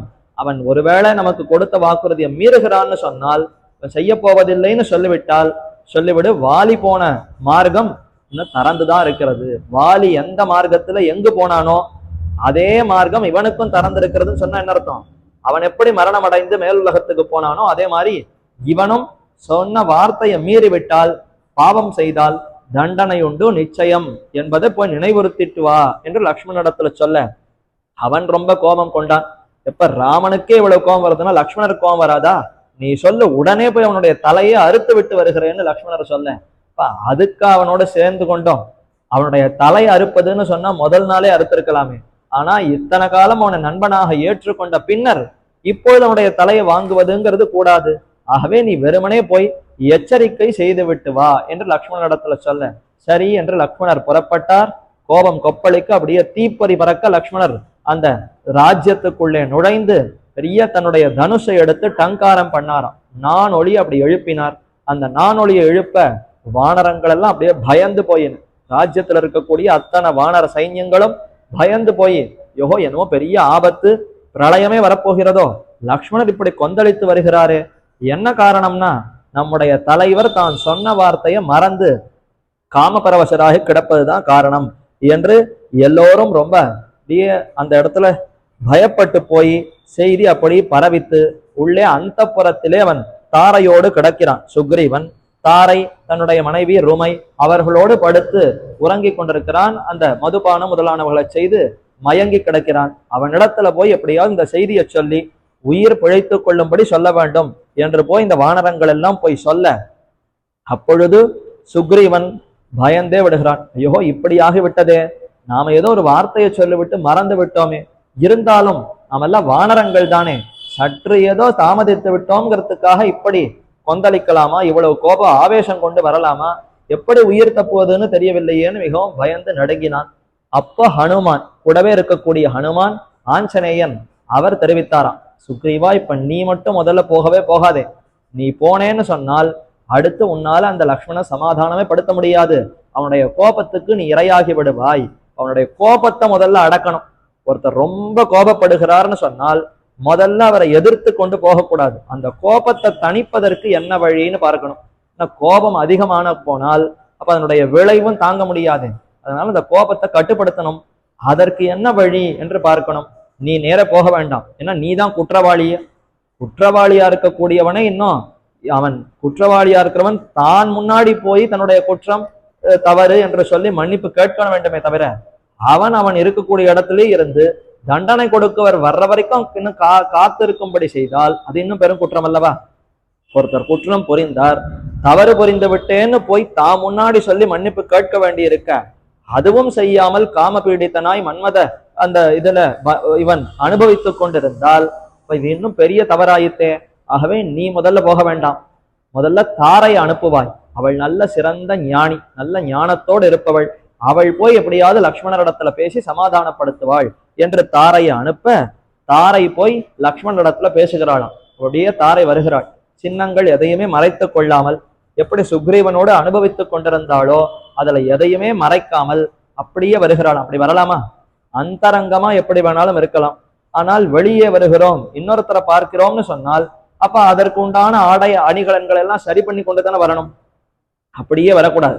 திருப்பாவையில சொல்லும் பொழுது தேற்றமாய் வந்து திறன்னு சொல்ற, தேற்றமாய் வந்து திறன்னு அர்த்தம், நீ உள்ள இருக்கக்கூடிய அப்படியே வரக்கூடாது, உன்னை சுதாரித்து கொண்டு நீ எழுந்திருந்து நன்றாக உன்னுடைய முகத்தை அதையெல்லாம் நன்றாக பார்த்து எல்லாம் சரியா இருக்கிறதா, அந்த வஸ்திரங்கள் எல்லாம் கலைந்து போகாமல் இருக்கிறதான்னு பார்த்து வெளியில வரணும். என்ன வெளி உலகம், வெளியில இருக்கக்கூடியவர்கள் எல்லாம் ரொம்ப வயதானவர்களும் இருக்கலாம், உன்னை விட மதிப்பில உயர்ந்தவர்கள் இருக்கலாம், அவர்களுக்கு முன்னாடி எந்த அந்த அடையாளத்தோடு இருக்கணுமோ அப்படித்தான் இருக்கணும். உள்ளுக்குள்ளே எப்படி வேணாலும் மாறி இருக்கலாம், ஆனா வெளி வரும் பொழுது அப்படி இருக்கக்கூடாதுன்னு அங்க திருப்பாவையிலும் சொல்லப்பட்டிருக்கிறது. அதே போல இந்த தாரை அவள் அப்படி தன்னை சரி பண்ணி கொண்டு வந்தாளான்னா அவள் நேரடியா அப்படியே வந்து விட்டாள். அதை பார்த்து லக்ஷ்மணர் அப்படியே தலை குனிந்து வெட்டு கவிழ்ந்தான். இந்த பெண்ணை போய் இப்படி நிலைமையில நம்ம பார்க்க நேர்ந்ததே, அத்தனை கோபமும் அடங்குகிறா போலே தலை அப்படியே கவிழ்த்து விட்டு கோபத்தை வெளிப்படுத்த முடியும். ஒரு பெண்ணிடத்துல எப்படி வெளிப்படுத்த முடியும்? ஆகவே அப்படியே மௌனமாய் தலை கவிழ்ந்து நின்றானா லக்ஷ்மணன். அப்ப தாரை பேச ஆரம்பித்தாள். கிங் கோப மூலம் அனுஜேந்திர புத்திர, ஹே பெரிய அரசன் தசரதனுடைய பிள்ளையே, நீ எப்படி இவ்வளவு கோபப்படலாம்? இக்ஷ்வாகு மன்னன் தசரதன்னு சொன்னால் எவ்வளவு பொறுமைசாலி, எத்தனை காலம் அவன் பொறுமையாக இருந்து ராஜ்யத்தை ஆண்டிருப்பான். அப்ப அப்பேற்பட்டவனுக்கு பிள்ளையாக இருந்து கொண்டு நீ இப்படி கோபப்படலாமா என்று அவனுடைய கோபத்துக்கு நிறைய தெரிவிக்கிறான். கோபத்தை கட்டுப்படுத்த வேண்டும், நாங்கள்லாம் வானரங்கள், வானரங்கள்னு சொன்னா இயற்கையிலேயே அறிவில்லாதவர்கள், நாங்கள் தவறு இழைக்கலாம், ஆனால் பேர் அரசர்களா இருக்கக்கூடிய நீ தவறு இழைக்கலாமோ? அதுவும் ராமனுக்கு துணைவனாக இருந்து கொண்டு ராமனுடைய தம்பியாக இருந்து கொண்டு நீ இப்படி கோபப்படுவது சரியோ என்ற அப்படியெல்லாம் கேட்டு சமாதானப்படுத்துகிறாள். மேலும் நீ ராமனை விட்டு பிரிந்திருப்பாயின்னு நாங்கள் கேள்விப்பட்டதே இல்லை, ஒரு க்ஷணம் ஒரு நொடி பொழுது கூட ராமனை விட்டு பிரிந்திருக்க அறியாத நீ இப்ப இவ்வளவு நேரம் எப்படி ராமனை விட்டு பிரிந்து இங்கு நின்று கொண்டு எங்களிடத்துல கோபத்தை வெளிப்பாட்டு கொண்டிருக்கிறாய்? இது உன்னுடைய ஸ்வரூபத்துக்கே சேராதே என்று இப்படி பலவாறாக பேசி இறுதியாக நிறைய பழங்கள் அது இது எல்லாத்தையும் கொண்டு வந்து உனக்கு கொடுக்கிறேன், இதை நீ ஏற்றுக்கொண்டு எங்களிடத்துல உன்னுடைய அருளை காட்டுவாயின்னு இத்தனையும் கொடுத்தாளாம். அப்ப லக்ஷ்மணர் சற்று முகத்தை நேரா பார்த்து, இதையெல்லாம் நான் ஏற்பதற்காக வந்திருக்கிறேன், ராமன் உண்ட மிச்சிலத்தான் நான் ஏற்றுக்கொள்வேனே தவிர மற்ற எதை நானும் உண்ண மாட்டேன். மற்ற எதுவுமே நாய் உண்ட மிச்சம் எச்சலுக்கு சமம். தெருவுல போற நாய் அது எதையோ உண்டது, அதனுடைய மிச்சத்தை எவனாவது உண்ணுவனா? அத மாதிரி ராமனுக்கு கண்டருள பண்ணாமல், ராமனுக்கு நைவேத்தியமாக கொடுக்கப்படாத எந்த வஸ்துவும் நான் ஏற்க மாட்டேன் என்று இவைகள் எதுவும் வேண்டாம். உன்னுடைய அந்த நாதன் சுக்ரீவன் தான் நமக்கு வேண்டும், அவனைத்தான் நான் பார்க்க வேண்டும்னு சொல்ல சற்று கோபம் தணிந்தது இந்த லக்ஷ்மணனுக்கு. சரி வா என்று அழைத்து கொண்டு போய் உள்ளே சுக்ரீவனிடத்துல கொண்டு போய் சேர்க்க சுக்ரீவன் அவன் விரைந்து ஓடி வருகிறான். லக்ஷ்மணர் வருகிற அதே சமயத்திலே சுக்ரீவனும் எழுந்திருந்து தன் தவறை உணர்ந்து, ஐயோ தவறு செய்து விட்டேன், பெரும் பாவத்தை புரிந்து செய்து விட்டேன், ஏதோ தெரியாமல் செய்து விட்டேன், மன்னிக்க வேண்டும். இயற்கையிலேயே வானரம், மேலும் புதிதாக கிடைக்கக்கூடிய போகங்கள் அனுபவிப்பதிலே சற்று ஈடுபட்டதினாலே என்னமோ காலத்தையே மறந்து ஈடுபட்டு விட்டேன், மிகவும் க்ஷமம், பொறுமை பொறுமை காத்தருளு, எப்படியாவது ராமனிடத்துல நம்மை கொண்டு போய் சேர்த்து இந்த அபவாதத்திற்கு மன்னிப்பை நீர் தான் பெற்று தர வேண்டும் லக்ஷ்மணனிடத்துல சொல்ல சரி வாரம்னு அழைத்து கொண்டு போனார். அப்ப கூட ராமனிடத்துல சேருவதற்கு லக்ஷ்மணர் மூலமாக போயிருக்கிறாரா? முதல் தடவை வாலியை கொள்ள வேண்டும்னு ராமனிடத்துல நேராக சென்றார், அதனால தான் அடிபட்டு திரும்பி வந்தார். அதுக்கப்புறம் மறுபடியும் லக்ஷ்மணர் மூலமாக மாலையை அணிவிக்க செய்து லக்ஷ்மணருடைய அருளை பெற்ற பின்னர் தான் வாலியை இழுத்து சுக்ரீவனை அப்பொழுதும் அனுகிரகித்தார். அதை நன்றாக புரிந்து கொண்டான் சுக்ரீவன். இந்த தடவை நாம நேரடியாக போகக்கூடாது, லக்ஷ்மணரை முதல்ல வணங்கி அவரிடத்திலிருந்து கருணையை பெற வேண்டும். நீர் எப்படியாவது கருணை பொழிந்து ராமனுடைய கோபத்தை தணித்து நம்மை ராமனிடத்துல சேர்த்து வைக்க வேண்டும். நான் பெரிய அபராதி, தவறு புரிந்தவன், ஆனால் நீயும் ராமனுடைய தொண்டன், நானும் ராமனுடைய தொண்டன். ஆகவே ஒரு தொண்டனுக்குத்தானே இன்னொரு தொண்டனுடைய துன்பம் புரியும். நம்முடைய அந்த துன்பத்தை எப்படியாவது நீர் தான் போக்க வேண்டும். செய்த தவறை உணர்ந்தேன், இனி தவறு செய்ய மாட்டேன், நிச்சயமாக ராம கைங்கரியத்தில் ஈடுபடுகிறேன் என்று வாக்குறுதி கொடுக்க சரி வா என்று சுக்ரீவனையும் அழைத்து கொண்டு போய் ராமனிடத்துல சேர்க்க ராமனும் உடனே மனம் கனிந்து விட்டார். இவன் வந்த நிலையை பார்த்தாலே, ஐயோ சுக்ரீவா, நான் உன்னை கோபித்தது தவறுதான், இருந்தாலும் உன்னை உணர்த்த வேண்டுமே. ஒருத்தன் வாக்குறுதி கொடுத்து அந்த வாக்கின்படி நடக்கவில்லைன்னு சொன்னால் பெரும் பாவம். ஆகவே அதை உணர்த்துவதற்காகத்தான் அப்படி சொன்னனே தவிர வேறொன்று இல்லைன்னு சுக்ரீவனை அணைத்து கொண்டு, நீ மேற்கொண்டு சீதையை எப்படியாவது தேடுவதற்கு வழி பார்க்க வேண்டும். ஏன் சீதையை தேட வேண்டும்? சீதை அதாவது ராவணனாலே தூக்கி செல்லப்பட்டான்ங்கிறது நன்றாகவே தெரியும். அப்படி தெரிந்திருப்பனும், அப்ப ராவணன் எங்கிருக்கிறானோ அங்கு நேராக போய் பார்க்க வேண்டியதுதானே. அதை விட்டு தேட வேண்டும்னு ஏன் சொல்லணும்னா, ராவணன் ஒரு மாயமாகத்தானே வந்து தூக்கி சென்றான்.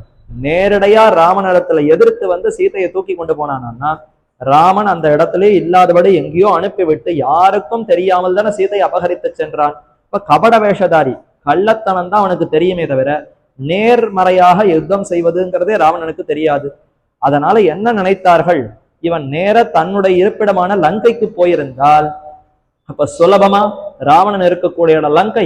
ஆகவே ராமன் நேரடியாக அங்க எதிர்த்து கொண்டு வந்து இந்த சீதையை எடுத்து கொண்டு விடுவான், பெற்றுக்கொண்டு விடுவான்ங்கிறதுக்காக ராவணன் யோசித்து வேறு எங்காவது ஒளிந்து கொண்டிருக்கலாம். தன் இருப்பிடத்துல அவன் போய் ஒளிந்து கொள்ளாமல் பயந்து கொண்டு வேற எங்கேயாவது அவன் ஒளித்து வைத்து சீதையை வேற எங்கேயானு கொண்டு போய் ஒளித்து வைத்து அனுபவிக்க வேண்டும்னு திட்டமிட்டு இருப்பான்.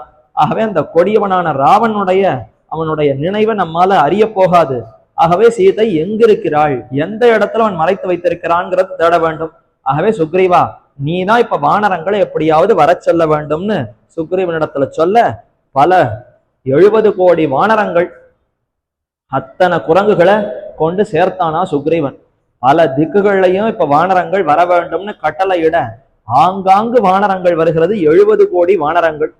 30 கோடி ஜனங்களாலேயே பூமி பாரதத்தினுடைய அந்த சுமை தாங்க முடியவில்லைன்னு நாம சொல்லிட்டு இருக்கோம். இப்ப 70 கோடி வானரங்கள் ஒன்று சேர்ந்தால் பூமி என்ன பாடுபடும் அப்படின்னா ஒன்னும் பாடுபடாது. அத்தனை வானரங்களும் ராம கைங்கரியத்துக்குன்னே வந்து சேர்ந்தவை. நம்மாட்ட வெறும உண்டு உடுத்து திரிவதற்கு அந்த வானரங்கள் இருக்கின்றன. ராம கைங்கரியத்திற்காக மேலுலகத்தில் இருக்கக்கூடிய தேவர்கள் எல்லாரும் கீழே வந்து பிறந்திருக்கிறார்கள் வானரங்களாக என்று தான் ராமாயணத்துல முதல்லயே சொல்லப்பட்டிருக்கிறது. அப்படிப்பட்ட வானரங்கள் ராம கைங்கரியம், ராவனுக்கு அடிமைங்கிறத புரிந்து கொண்டு தொண்டு புரிவதற்காக 70 கோடி வானரங்கள் வந்தனமா. அந்த இடம் எப்படி இருந்திருக்கும்? அப்படி ருஷ்யமுக பர்வதம் கிஷ்கிந்தையில எல்லா வானரங்களும் வந்து குவிந்தன. சுக்ரீவன் அவன் தான் தலைவன். ஒவ்வொருத்தருக்கா கட்டளை எடுகிறாராம். கிழக்கு பக்கம் ஒருத்தர் போக வேண்டும், மேற்கு பக்கம் ஒருத்தர் போக வேண்டும், வடக்கு பக்கம் ஒருத்தர் போக வேண்டும், தெற்கு பக்கம் ஒருத்தர் போக வேண்டும்னு ஒவ்வொரு வானர தலைவனையா பார்த்து நியமிக்கிறான். தென் திசைக்கு அனுமான் முதலியவர்களை அனுப்புதல். ஹனுமான் அவர் தானே சிறந்த மந்திரி. அந்த மந்திரியா இருக்கக்கூடிய ஹனுமானை கொண்டு மற்ற வானரங்களை எல்லாம் உன்னோடு சேர்த்து அனுப்புகிறேன். ஹனுமானோடு அங்கதன், ஜாம்பவான் மற்றும் உண்டான வானரங்களை எல்லாம் ஒன்றாக சேர்த்து நீங்கள் எல்லாம் தெற்கு பக்கமாக போய் தேட வேண்டும். தெற்குல எவ்வளவு தூரம் உங்களால போக முடியுமோ, சமுத்திரத்தையே தாண்டி கூட போகணும்னா போய் தேடித்தான் கொண்டு வர வேண்டும். 1 மாசம் கெடு. சுக்ரீவன் எல்லா வானரங்களுக்கும் 1 மாசம் கெடு கொடுத்திருந்தான். சுக்ரீவ தண்டனைங்கிறது ரொம்ப பிரசித்தம். சுக்ரீவனுடைய விசாரணை என்பதே ஒரு தனியாக இருக்குமா. சுக்ரீவன் எப்படி விசாரிப்பான்? யாராவது தவறு புரிந்திருந்தால் நம்ம விசாரணை புரிந்து பின்னர் தண்டனை கொடுப்போம்.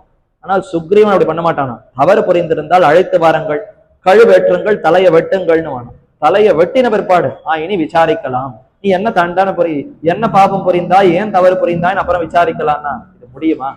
அப்படின்னா அவ்வளவு கொடிய தண்டனையை உடனே கொடுத்துருவானு. தவறு செய்திருக்கிறான்னு சொன்னால் அடுத்த விசாரணையே கிடையாது, உடனே தண்டனை தான். அந்த அளவுக்கு சுக்ரீவன் தண்டனை கொடுக்கறதுல சாமர்த்தியம் உடையவன். அதற்கு பயந்து இந்த வானரங்கள் எல்லாம் எப்படியாவது தேடிக்கொண்டு வர வேண்டும்.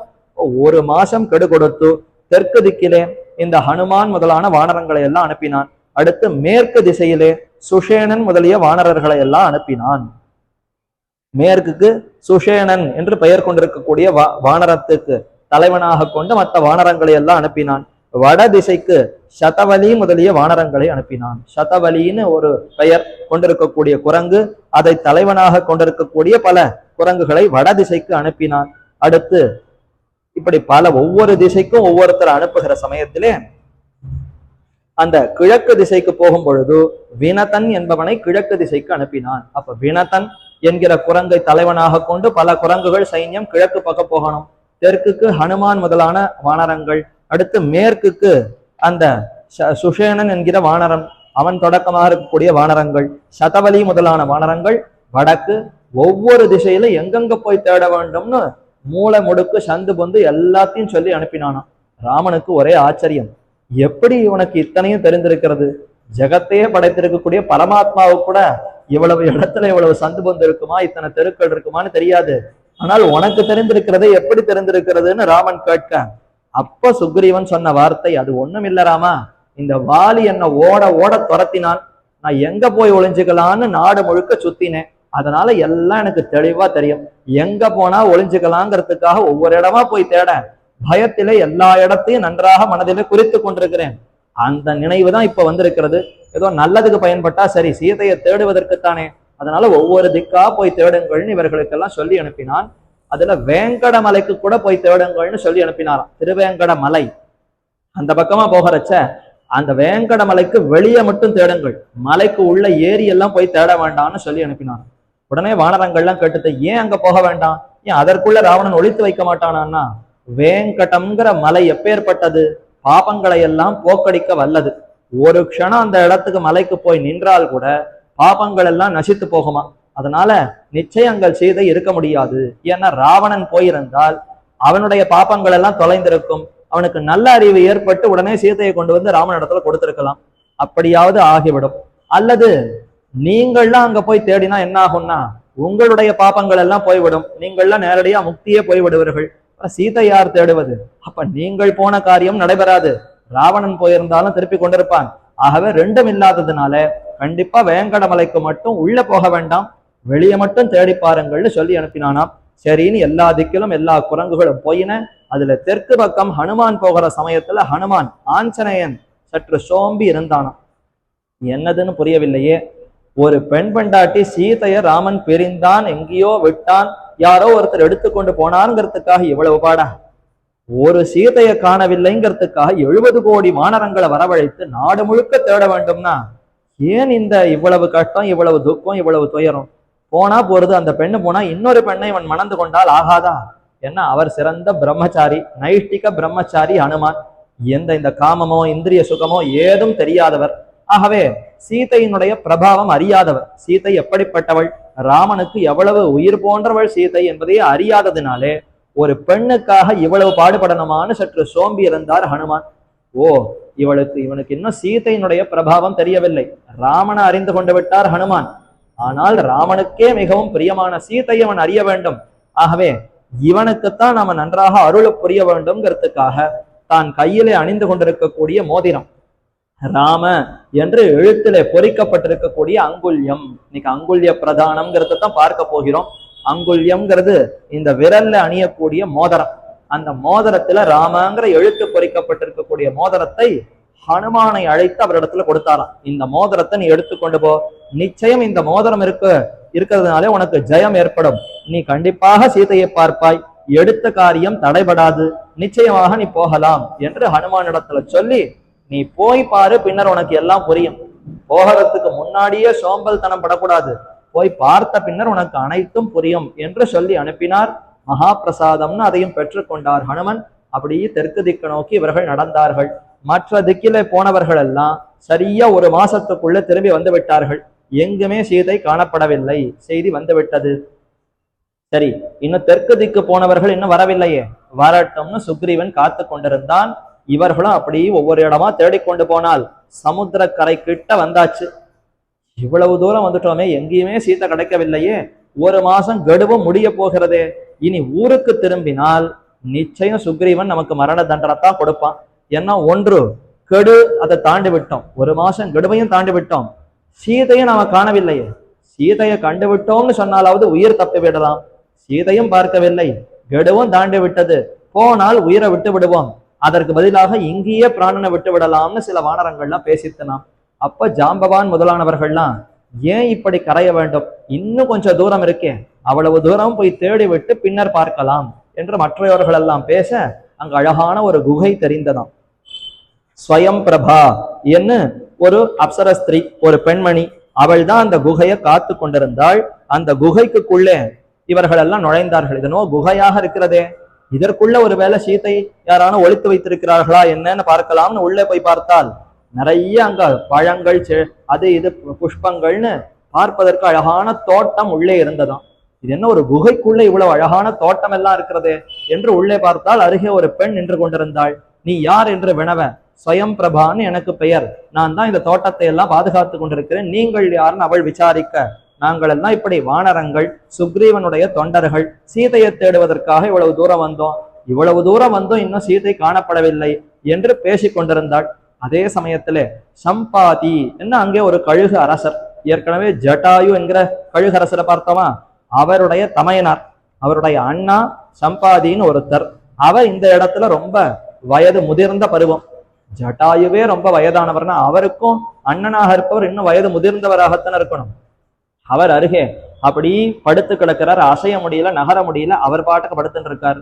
ஆனால் அவருக்கு நல்ல காது, தூரக்க பேசினா கூட காதுல விழும், கண் பார்வையும் நல்ல தீக்ஷ்ணமா இருந்தது, எவ்வளவு தூரம் வேண்டுமானாலும் பார்த்து, கழுகு பார்வைன்னு சொல்லுவோமே, அது மாதிரி கழுகாக இருப்பதனால நல்ல பார்வையிலும் அவருக்கு நல்ல அந்த சிறப்பு இருந்தன. அதனால இந்த ரெண்டையும் வறுத்து கொண்டு இப்படி ஏதோ வானரங்கள் எல்லாம் பேசி கொண்டிருக்கிறார்கள், இவர்களை உண்டு ஆகாரமாக கொள்ளலாம், ஏன்னா பறப்பதற்கு சக்தி இல்லாததுனாலே ஆகாரம் இல்லாமல் ரொம்ப துவண்டு போயிருந்தார் சம்பாதி.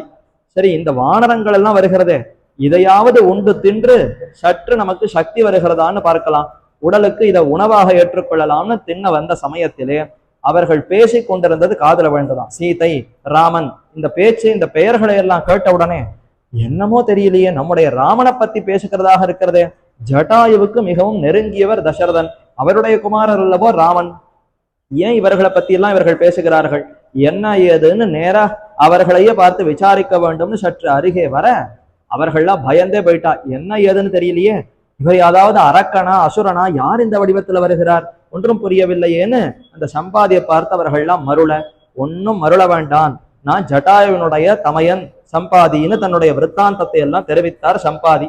நாங்கள் இருவரும் சகோதரர்கள், ஆனால் என்ன ஆயிற்று, சின்ன வயசிலே சூரியனை நோக்கி பறக்க வேண்டும் என்று என்னுடைய தம்பி ஜட்டாயு வேகமா பறந்தார், அதை போய் நான் தொட்டு விட போகிறேன் ஆகாசத்துல உயர உயர போக, அப்ப அண்ணனான நான் என்னுடைய தம்பியை காப்பாற்ற வேண்டும்ங்கிறதுக்காக அவனை மூடிக்கொண்டு, என்னுடைய சிறகால மூடிக்கொண்டு மேல போனேன்.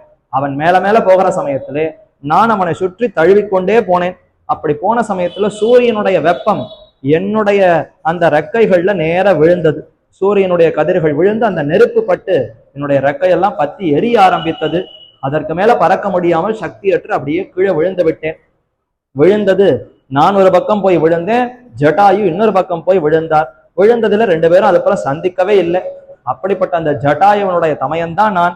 இங்கே இப்படி முடியாமல் கிடக்கிறேன் என்று தன்னுடைய விற்த்தாந்தத்தை சொல்ல, ஓ ஜட்டாயுனுடைய தமையனாரா, அவரும் பரம் வைத்து விட்டாரே ராம கைங்கரியத்திலே, சீதையை தேட வேண்டும்னு, சீதையை பாதுகாக்க வேண்டும்னு லக்ஷ்மணர், அதாவது ராவணனிடத்துல சண்டை இடுகிற சமயத்திலே ராவனுடைய வாழ் பட்டு அவரும் பிராணனை இழந்தார்ன்றதை கேட்ட உடனே ஒரு பக்கம் மகிழ்ச்சி, சீதையினுடைய அந்த ரட்சணத்திற்காக நம்முடைய ஜட்டாயு பிராணனையே விட்டாரே என்று ஒரு பக்கம் சந்தோஷம், மற்றொரு பக்கம் அவரை விட்டு பிரிந்தோமே, அவர் நம்மை விட்டு பிரிந்தாரேன்னு வருத்தம்.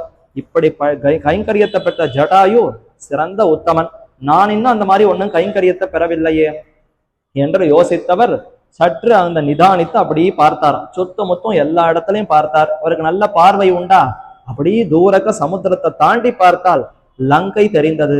லங்கைக்குள்ளே தனியா ஒரு தீவு தெரிந்தது. அதற்குள்ளே ஒரு பெண் அழுது கொண்டிருக்கிறது தெரிந்தது. அவளை சுத்தி நிறைய அரக்கர்கள் இருந்தது தெரிந்தது. ஓ, அப்ப லங்கைக்குள்ளத்தான் அந்த சீதையானவள் இருக்கிறாள் போலும், என் கண்ணுக்கு இதுதான் தெரிகிறது. இந்த வானரங்களே, நீங்கள் எப்படியாவது சமுத்திரத்தை தாண்டி லங்கைக்குள்ள போனால் நிச்சயம் சீதையை பார்த்து விடலாம் என்று இந்த வார்த்தையை சம்பாதி அவர்களுக்கு சொல்ல, அந்த சம்பாதியினுடைய அந்த இறகு, அவர்கள் ஏற்கனவே நெருப்பு பட்டு அப்படியே ஒடிந்து போயிருந்ததா, அந்த இறகுகள்லாம் இப்ப புதுசாக முளைக்க ஆரம்பித்தனமா. இதை பிரம்மாவே அதாவது சூரியனை அனுகிரகித்தார். ஒன்னும் கவலை வேண்டாம், உன்னுடைய இறக்கைகள் புதிதாக முளைக்கும். எப்பொழுதோ நீ ராம கைங்கரியத்தை செய்கிற சமயத்துல உனக்கு இறக்கைகள் மீண்டும் முளைக்கும் என்று சொல்ல, சம்பாதிக்கு மீண்டும் இறக்கைகள் முளைத்தன என்பது சரித்திரம். சரின்னு இந்த செய்தியை கேட்டுக்கொண்டார்கள். ஸ்வயம்பிரபா அங்க கொடுத்த விருந்தையும் ஏற்றுக்கொண்டார்கள். சரி, சமுத்திர கரைக்கு போய்விடலாம்னு சமுத்திர கரைக்கு போய் சேர்ந்தார்கள். சரி, எப்படி சமுத்திரத்தை தாண்டுவது என்று ஆலோசனை பண்ண, இது யாரால முடியுமா? சமுத்திரம்ங்கிறது எவ்வளவு நீளம். இன்றைக்கு லங்கைக்கும் நம்முடைய பாரத தேசத்திற்கும் சமுத்திரம் என்பது கொஞ்சம் குறுகலான அளவாகத்தான் இருக்கிறது. பார்வையில பார்த்தால் குறுகலாகத்தான் இருக்கிறது. ஆனால் கலியுகத்துக்கு முன்பு துவாபர யுகம், அதற்கு முன்பு திரேதாயுகம், அந்த யுகத்திலே லங்கைக்கும் பாரத தேசத்துக்கும் இடையிலான பிரதேசம், அது அளவு எவ்வளவு தூரம்னா 100 யோஜனை தூரம்னு சொல்லப்பட்டிருக்கிறது. 100 யோஜனை. ஒரு யோஜனையே எத்தனையோ மைல்கள், 8 மைல்களோ எத்தனையோ மைல்கள். அப்ப 100 யோஜனம் தூரம்னா எவ்வளவு மைல் தூரமா இருக்க வேண்டும். ஆனால் இன்று அந்த தொலைவு இல்லை. அதனால அது பொய்ன்னு சொல்லக்கூடாது. யுகமே வேறையாச்சே. அந்த யுகத்திற்கு பின்னாடி ஒரு யுகம் மாறி இத்தனை லட்சக்கணக்கான வருஷங்கள் மாறி இருப்பதினாலே நிறைய பூமியில மாற்றங்கள்லாம் ஏற்படும், நிலநடுக்கங்கள் ஏற்படும், கீழே இருக்கக்கூடிய தட்டுகள் எல்லாம் மாறும். அதனால அப்படி நகர்ந்து நகர்ந்து இப்ப லங்கையும் பாரதமும் நெருங்கி இருக்கிறதே தவிர, அதற்கு முன்பாக பார்த்தால் அது எங்கேயோ ஒரு பக்கம் இருந்திருக்கிறது, இது எங்கேயோ ஒரு பக்கம், நடுவுல அவ்வளவு தூர சமுத்திரம் இருந்திருக்கிறது என்று இது ராமாயணத்துல தெரிவிக்கப்பட்டிருக்கக்கூடிய செய்தி. அப்ப இவ்வளவு நீளமா இருக்கக்கூடிய சமுத்திரத்தை யாரால கடக்க முடியும்? சமுத்திரத்தை கடப்பதுங்கிறது யாராலையுமே முடியாதே என்று அப்படியே பேசி கொண்டிருக்கிற சமயத்துல சில வானரங்கள் எல்லாம் முன் வந்தன. இல்ல, நான் தாண்டுவேன், சமுத்திரத்துல நான் 10 யோஜனை தூரம் போவேன், ஆனா அதுக்கு மேல என்னால போக முடியாது. அவ்வளவு போனா என்ன பிரயோஜனம்? பாதி கிணறு தாண்டுவேன்னு சில பேர் சொல்லுவோம். பாதி கிணறு தாண்ட முடியுமா? தொப்புன்னு கிணத்துல விழ வேண்டியதுதான். அந்த மாதிரி நான் 10 யோஜனை தூரம் போவேன்னா போய் கடல்ல விழ வேண்டியது. நீ போனா ஒன்னும் வேலைக்கே ஆகாது, பிரயோஜனம் இல்லை. இன்னொரு குரங்கு, நான் 20 யோஜனை போவேன், 20 போனாலும் அதே ஒன்றும் பிரயோஜனம் இல்லை. நான் 50 போவேன், பாதி கிணறு பாதி சமுத்திரம் தாண்டினாலும் பிரயோஜனம் இல்லை. இப்படி ஒவ்வொருத்தரா சொல்ல, அங்கதன், வாலியினுடைய குமாரனான அங்கதன், அவன் சொன்னானா, நான் 100 யோஜனையுமே தாண்டி விடுவேன். பரவாயில்லையே, 100 யோஜனையும் தாண்டிடுவியா? தாண்டிடுவேன், திரும்பி வருவதற்கு சக்தி இல்லை, போனா அங்கேயே உட்கார வேண்டியதுதான், மறுபடியும் வர முடியாதேன்னு அங்கதன் சொல்ல, ஹனுமான் இது எதைக்குமே வரவே இல்லை. அவர் எங்கேயோ அப்படி கீழே உட்கார்ந்து கொண்டு முகத்தை சொலித்து கொண்டு ஒன்னும் புரியாமல் தவித்து கொண்டிருந்தார். மத்தையோர்கள் எல்லாம் ரொம்ப ஆவேசமா பேசி கொண்டிருந்தார்கள். ஜாம்பவான் பார்த்தார், எங்க திருவடி ஹனுமான காணவில்லையே, அவன் ஏன் ஒன்னும் சொல்லவே இல்லை, அவனுக்கு சிறந்த பலம் உண்டே. ஏன்னா ஜாம்பவானுக்கு அவர் நன்றாக தெரியும், ஆனால் ஹனுமனுக்கு அது தெரியாது. ஹனுமனுக்கு தன்னுடைய பலம் எவ்வளவுங்கிறதே மறந்து போய்விடும். இது ஒரு சாபம். சிறு வயசிலே ஹனுமான், அஞ்சனையனுடைய பிள்ளை ஹனுமார், ஆஞ்சநேயன் அவருக்கு பேரா, அந்த அஞ்சனையனுடைய பிள்ளையான ஹனுமார் ஏற்கனவே வானரம், குரங்கு, குரங்கு சேட்டைன்னு சொல்றமே, அந்த சேட்டையை வானரமா இருக்கக்கூடிய ஹனுமார் ரொம்பவே பண்ணியிருக்கிறார். அங்க சுத்த மொத்தம் ஆசிரமங்களுக்கெல்லாம் போய் அங்க இருக்கிற விளையாட்டுகளை எல்லாம் விளையாடி, மரத்துல ஏறி குதித்து எல்லாம் பண்ணி ஒரே இம்சையாம், யாராலையும் தாங்க முடியவில்லையாம். அப்ப ரிஷிகள் எல்லாரும் ஒன்றாக சேர்ந்து, இவனுக்கு நிறைய பலம் இருக்கிறதுனால தானே இப்படி துடித்தா இப்படி எல்லா இடத்துலையும் சுற்றி அலைந்து விளையாடுகிறான், இவனுடைய இந்த பலமே மறந்து போகட்டும், தனக்கு பலம் இருக்கிறதுங்கிறது இவன் மறந்து போய்விடட்டும் என்று அவனுக்கு ஒரு சாபத்தை இட்டனராம்.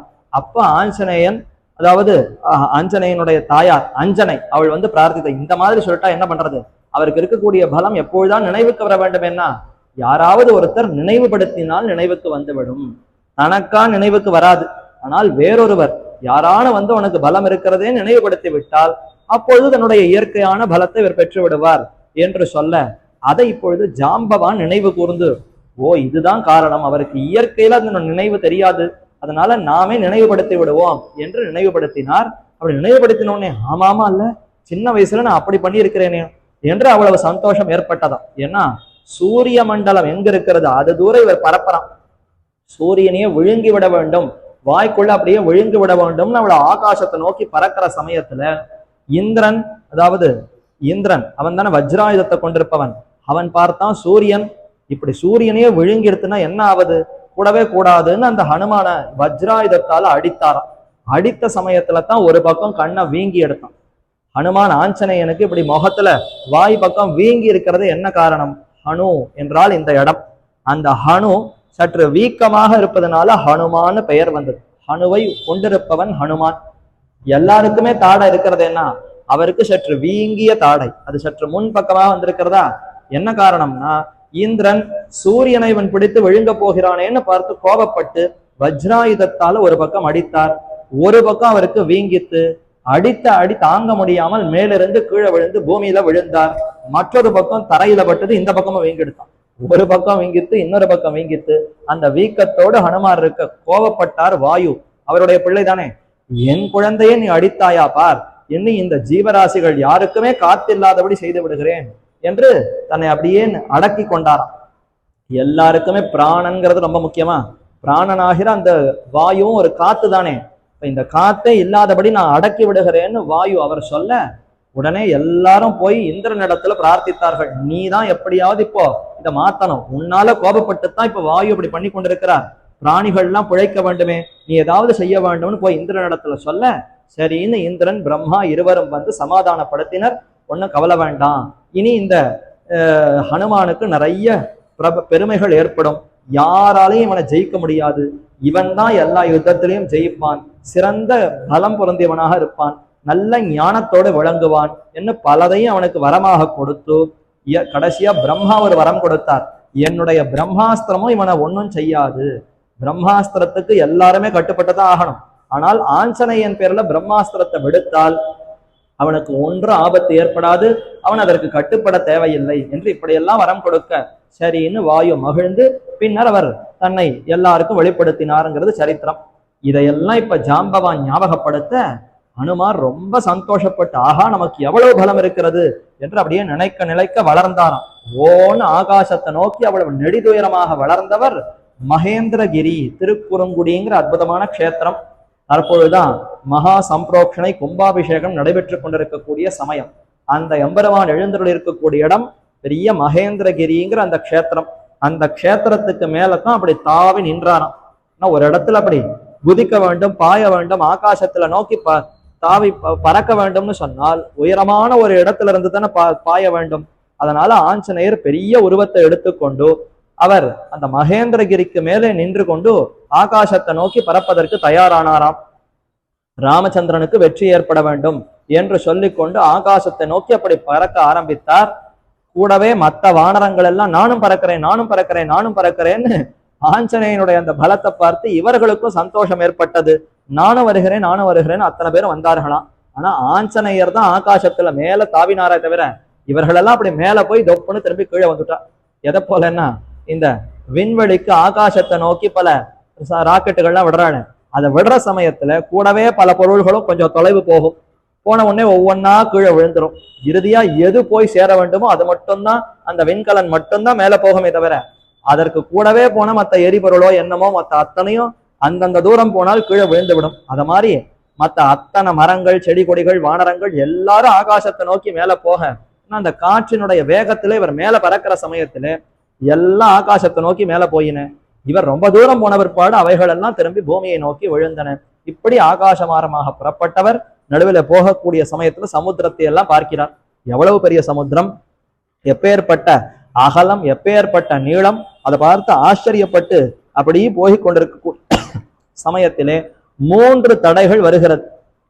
அந்த சமுத்திரத்தை தாண்டுகக்கூடிய சமயத்திலே ஹனுமானுக்கு நிறைய 3 தடங்கல்கள் ஏற்படுகிறது. மகேந்திர பர்வதத்துக்கு மேல ஏறி போகிற சமயத்திலே முதல்லையே ஒருத்தி தடுக்கிறாள். ஹனுமான் போய் கொண்டிருக்கக்கூடிய சமயத்திலே அவளுடைய அதாவது அந்த ஹனுமானுடைய நிழல் அது அப்படியே ஆகாசத்துல போய் கொண்டிருக்கிறார். சூரியன் அவர் பேர்ல படுகிறார். ஆகவே அவருடைய நிழல் சமுத்திரத்துல அப்படி போகிறதா, அந்த நிழலை பிடிக்க வேண்டும்ங்கிறதுக்காக ஒரு அரக்கி அவள் அந்த நிழலை பிடித்து போக முடியாதபடி தடுத்தாராம். அப்படி கிளம்புற சமயத்திலே முதல்ல அந்த ஒரு பெண், ஒரு அரக்கியானவள் அந்த ஹனுமானுடைய நிழலை பிடித்து தடுக்க பறக்கவே முடியலையா ஹனுமானால. இது என்னது, யார் நம்மை கட்டுப்படுத்துகிறார்னு தெரியவில்லையேன்னு ஆகாசத்துல பார்த்தா ஒன்னும் தெரியல. கீழே பார்த்தா ஒரு பெண் அரக்கியானவள் தன்னுடைய அந்த நிழலை பிடித்து கொண்டு நீ போகக்கூடாதுன்னு தடுத்து கொண்டிருக்கிறாள். அதை பார்த்து, யார் நீ, ஏன் இப்படி செய்கிறாய்னா, நான் சிறந்த பலம் கொண்டிருக்கக்கூடிய எனக்கு ஆகாரமாக நீ இருக்க வேண்டும்.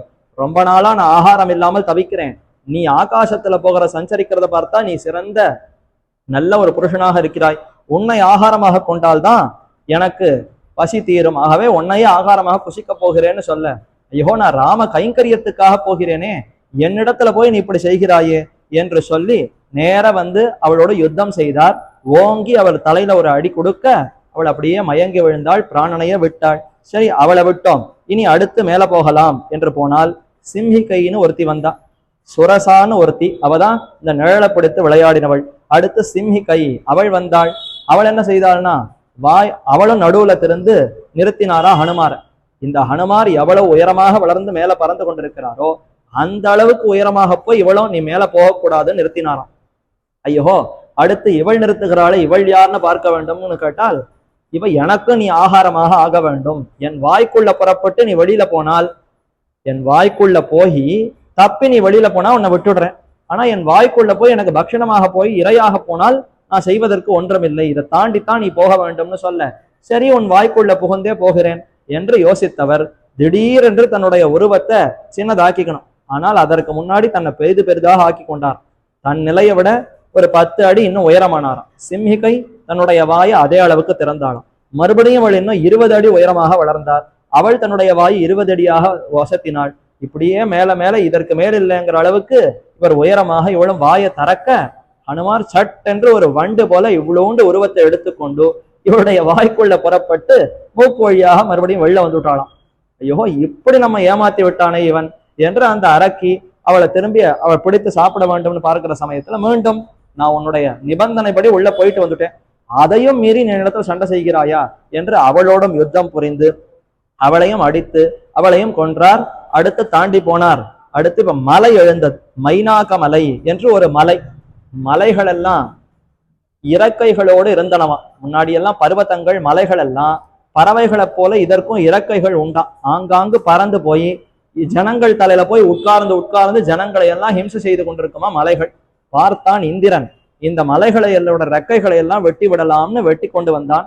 அப்ப மைனாக மலை அது எப்படியாவது தப்பித்துக் கொள்ள வேண்டும்ங்கிறதுக்காக சமுத்திரத்துக்கு அடியில வந்து ஒளிந்து கொண்டதாம். சமுத்திரம் அடைக்கலம் கொடுக்க ஒளிந்து கொண்டது. இப்ப அப்படிப்பட்ட மைனாக மலை நெடிது உயர அப்படி மேல ஏறி இந்த ஹனுமானை சந்தித்து, நீ எங்க சென்று கொண்டிருக்கிறாய்னா, லங்கைக்கு போய் கொண்டிருக்கிற, ராமனுடைய கைங்கரியத்துக்காக போகிறேன்னு சொல்ல, மைனாக மலை, ஓ ராம கைங்கரியத்துக்கு போகிறாயா, நம்மிடத்துல ஒரு இரவு தங்கி விட்டு போக வேண்டும் என்று சொல்ல, ஒரு இரவு தங்குவதா, இப்ப போறதே சீதையை பார்த்து கொண்டு போய் ராமனிடத்துல சேர்க்க வேண்டும்ங்கிற துடிப்புல போய் கொண்டிருக்கிறேன், நடுவில் தங்குவதாவது உணவருந்துவதாவது ஏது வேண்டாம், நீ சொன்ன வார்த்தையே போறோம், அதுவே எனக்கு மிகுந்த குளிர்ச்சி, நீ பெரிதா விருந்து கொடுத்தாற் போல ஆனது வேண்டாம் என்று மைனாகமலை இடத்துல பேசி அங்கிருந்து புறப்பட்டு, ஆக சுரசை, சிம்ஹிகை, மைனாகமலை எல்லாத்தையும் முடித்து கொண்டு நேர இப்ப லங்கைக்கு தீவுக்குள்ளேயே போக ஆரம்பிச்சுட்டார்.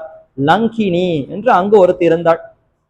லங்கைக்கு காவல் தேவதை அவள். லங்கினின்னு ஒரு அரக்கி.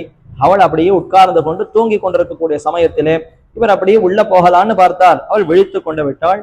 யார் அது, இந்த வானரம் உள்ளே போகிறது, தடுத்து நிறுத்தினாள். நீ எல்லாம் உள்ள போக முடியாது என்று தடுத்து நிறுத்த, அதெல்லாம் முடியாது, நான் போய்தான் ஆகணும் என்று இவரும் பேச, இல்லை என்னுடைய காவலை மீறி யாரும் உள்ள போக முடியாது என்று அவள் எதிர்க்க வர, அதே சமயத்துல ஓங்கி இடது கையால லங்கினியுடைய தலையில ஒரு அடி அடித்தாராம் ஹனுமார். அப்ப அந்த லங்கினிக்கு ஒரு ஞாபகம் வந்தது. ஓ, நமக்கு முன்பே பிரம்மா ஒரு அடையாளம் சொல்லி இருக்கிறார், நமக்கு உணர்த்தி இருக்கிறார். இந்த லங்கைக்கு அழிவு எப்பொழுது வரும்னா, யார் ஒரு வானரம், எந்த ஒரு வானரமானது உன் தலையில ஓங்கி இடது கையால் அடிக்கிறதோ அந்த சமயம் நிச்சயம் லங்கைக்கு அழிவு வரும் என்பதை நீ தெரிந்து கொள். அவனை தடுக்காதே, உள்ளே விட்டுவிடுன்னு பிரம்மா ஏற்கனவே சொல்லியிருக்கார். அவசியம் தேவர் உள்ள போகலாம் என்று லங்கினியை விடை கொடுக்க இவரும் உள்ளே புகுந்தார். உள்ளே லங்கை தீவுக்குள்ள போய் பார்த்தால் ஆச்சரியமா இருந்ததுதான். லங்கைங்கிறது எப்படிப்பட்டதுன்னா ரொம்ப பாதுகாப்பான இடம். ஏன்னா அரக்கர்கள்லாம் குடிகுடியா அங்கதான் வந்து தங்கினார்களாம். நமக்கு நல்ல பாதுகாப்பான இடம். ராவணனே தலைவனா இருக்கிறான், யாராலையும் நமக்கு ஆபத்து வராதுன்னு எல்லா அரக்கர்களும் வந்து பதுங்குகிற இடம் போல லங்கை இருந்தன. இயற்கையிலேயே அகழி போல இந்த சமுத்திரம் இருந்தது. ஒரு அரண், ஒரு பெரிய நாடுன்னா நல்ல பாதுகாப்பு அரண் இருக்க வேண்டுமா, சமுத்திரமே இதற்கு அரணாக இருந்தது. அடுத்து உள்ளே புகுந்தால் மலைகள், அது அரணாக இருந்தன. அந்த தீவுக்குள்ள மலை, அது அரண். முதல்ல சமுத்திரம், அடுத்து மரங்கள், அடுத்து காடுகள். இத்தனை அரண்கள் ஜலதுர்க்கம், கிரிதுர்க்கம், வனதுர்க்கம் என்று மூன்று அந்த இதையெல்லாம் தாண்டித்தான் உள்ள போய் எதிர்க்க வேண்டும். ஒரு அரசன் லங்கைக்குள்ள போய் ஒருத்தன் எதிர்க்க வேண்டும்னு சொன்னால் இதையெல்லாம் கடக்கணும். முதல்ல சமுத்திரத்தை கடப்பதே பெரிது அரிதான காரியம். அதையும் கடந்தால் மலைகள், கண்ணா பின்னான்னு மலைகள் உயர வளர்ந்திருக்கும், அதையெல்லாம் தாண்டி கடந்து உள்ளே போக வேண்டும். அதையும் தாண்டினால் கொடிய வனங்கள் இருக்கும், அதையும் தாண்டி உள்ளே போக வேண்டும். இத்தனையும் தாண்டி ஹனுமான் உள்ளே போய் பார்த்தால் நகரம் அவ்வளவு குபேந்திரனுடைய பட்டணம் போல அவ்வளவு ஆச்சரியமா இருந்ததாம். இவ்வளவு அழகான லங்கை ஒரு கேவலமான ஒரு தாழ்ந்தவனான ராவணன் இடத்துல இருக்கிறதே. இப்பேற்பட்ட கொடியவனான ராவணன் கையில இந்த லங்கை இருந்து என்ன பாடுபடுகிறதோ. இந்த ராவணன் மட்டும் நல்லவனாக இருந்தால் யாருமே இவனை ஜெயிக்க முடியாதே. அப்பேற்பட்ட உயர்ந்த இந்த இடத்தை இப்படி இவன் கையிலே வைத்துக் கொண்டிருக்கிறானே என்று அத்தனையும் பார்க்கிறார். லங்காபுரியினுடைய கோட்டை வாசலுக்கு வந்து அங்கே உள்ள போகணும்னு பார்த்தார். எப்படி உள்ள போவதுன்னா, இதே உருவத்தோடு போனால் சந்தேகம் வந்துடும். அதனால உருவத்தை மாத்திக்கொள்ள வேண்டும்னு இவ்வளவுண்டு சின்ன உருவத்தை எடுத்துக்கொண்டாராம். சின்ன கொசு போல அந்த உருவத்தை எடுத்துக்கொண்டு அப்படியே ஒவ்வொரு இடமா தேட போகிறார். கோட்டைக்குள்ளே நுழைந்து நகர வீதிகளுக்குள்ள எல்லாம் போய் எங்க அரண்மனை இருக்கு என்று ராவனுடைய அந்த அரண்மனை எங்க இருக்கிறதுன்னு பார்த்து அரண்மனையில இருக்கக்கூடிய ஒவ்வொரு இடத்தையா பார்க்கிறார். ராவனுடைய பலத்தையும் தெரிந்து கொள்ள வேண்டுமே. ஒரு தூதன்னு சொன்னால் எவ்வளவு சிறந்த தூதனாக இருக்க வேண்டும்ங்கிறத ஹனுமானை பார்த்து தெரிந்து கொள்ள வேண்டும். நம்ம மாத்துல கிரகத்துல இருக்கக்கூடிய குழந்தைகள் இடத்துல சொல்லுவோம், யாரோ வாசல்ல வியாபாரி வந்திருக்கிறார், ஏதோ காய்கறி விற்கிறாருன்னா போய் காய்கறி என்ன ஏதுன்னு கேட்டுடுவான்னு குழந்தைய அனுப்புவோம். அது குழந்தை போகும், என்ன இருக்கிறது, காய்கறி இருக்கிறதுன்னு அவர் சொல்லுவார். உடனே அந்த குழந்தை திரும்பி வரும், என்ன விசாரித்தாயான்னா காய்கறி இருக்கிறதுன்னு சொன்னார். என்னென்ன காய்கறி இருக்குன்னு அதை கேட்கலையே. மறுபடியும் அந்த குழந்தை போகும், என்னென்ன காய்கறி இருக்கிறதுன்னு அது சொல்லும். கத்திரிக்காய் இருக்கு, வெண்டைக்காய் இருக்கு, பூசணிக்காய் இருக்கு, பரங்கிக்காய் இருக்குன்னு அவன் சொல்லுவான். கேட்டுக்கும் இந்த குழந்தை மறுபடியும் வந்து சொல்லும், ஓ அதை விலை விசாரிச்சேன், அதை சொல்லலையே, காய்கறி என்ன இருக்குன்னு தானே கேட்க சொன்னாய், திரும்பி போய் விலையை விசாரிக்கிறேன்னு மறுபடியும் போகும். ஒவ்வொன்றுத்துக்கும் விலை என்னன்னு சொல்லும். சரி, விலையை கேட்டுக்கொண்டு வந்தாயே, அதுல 1/2 கிலோவா 1 கிலோவா அதற்கு எவ்வளவு விலைன்னு இப்படியே ஒவ்வொன்றுத்துக்கும் போய் கேட்டுட்டு வர்றது. நம்ம பிள்ளைகளா இருந்தா, சாமர்த்தியம் இல்லாத பிள்ளைகள் இப்படித்தான் இருக்கும். ஆனால் ஒரு தூதன்னு சொன்னால் போன ஒரு காரியத்திலேயே எல்லா காரியத்தையும் அறிந்து கொண்டு வர வேண்டும். என்ன ஏதுன்னு ஒரு தடவை போயிருந்தாலும் இடம் எப்படிப்பட்டது, அங்க இருக்கக்கூடியவர்களுக்கு பலம் என்ன, எப்படி அவன் நடந்து கொள்ளுகிறான், அவன் திருந்துவனா மாட்டானா, எப்படி அவனை எதிர்க்கலாம் என்று அனைத்தையும் தெரிந்து கொண்டு வர வேண்டும் அல்லவா.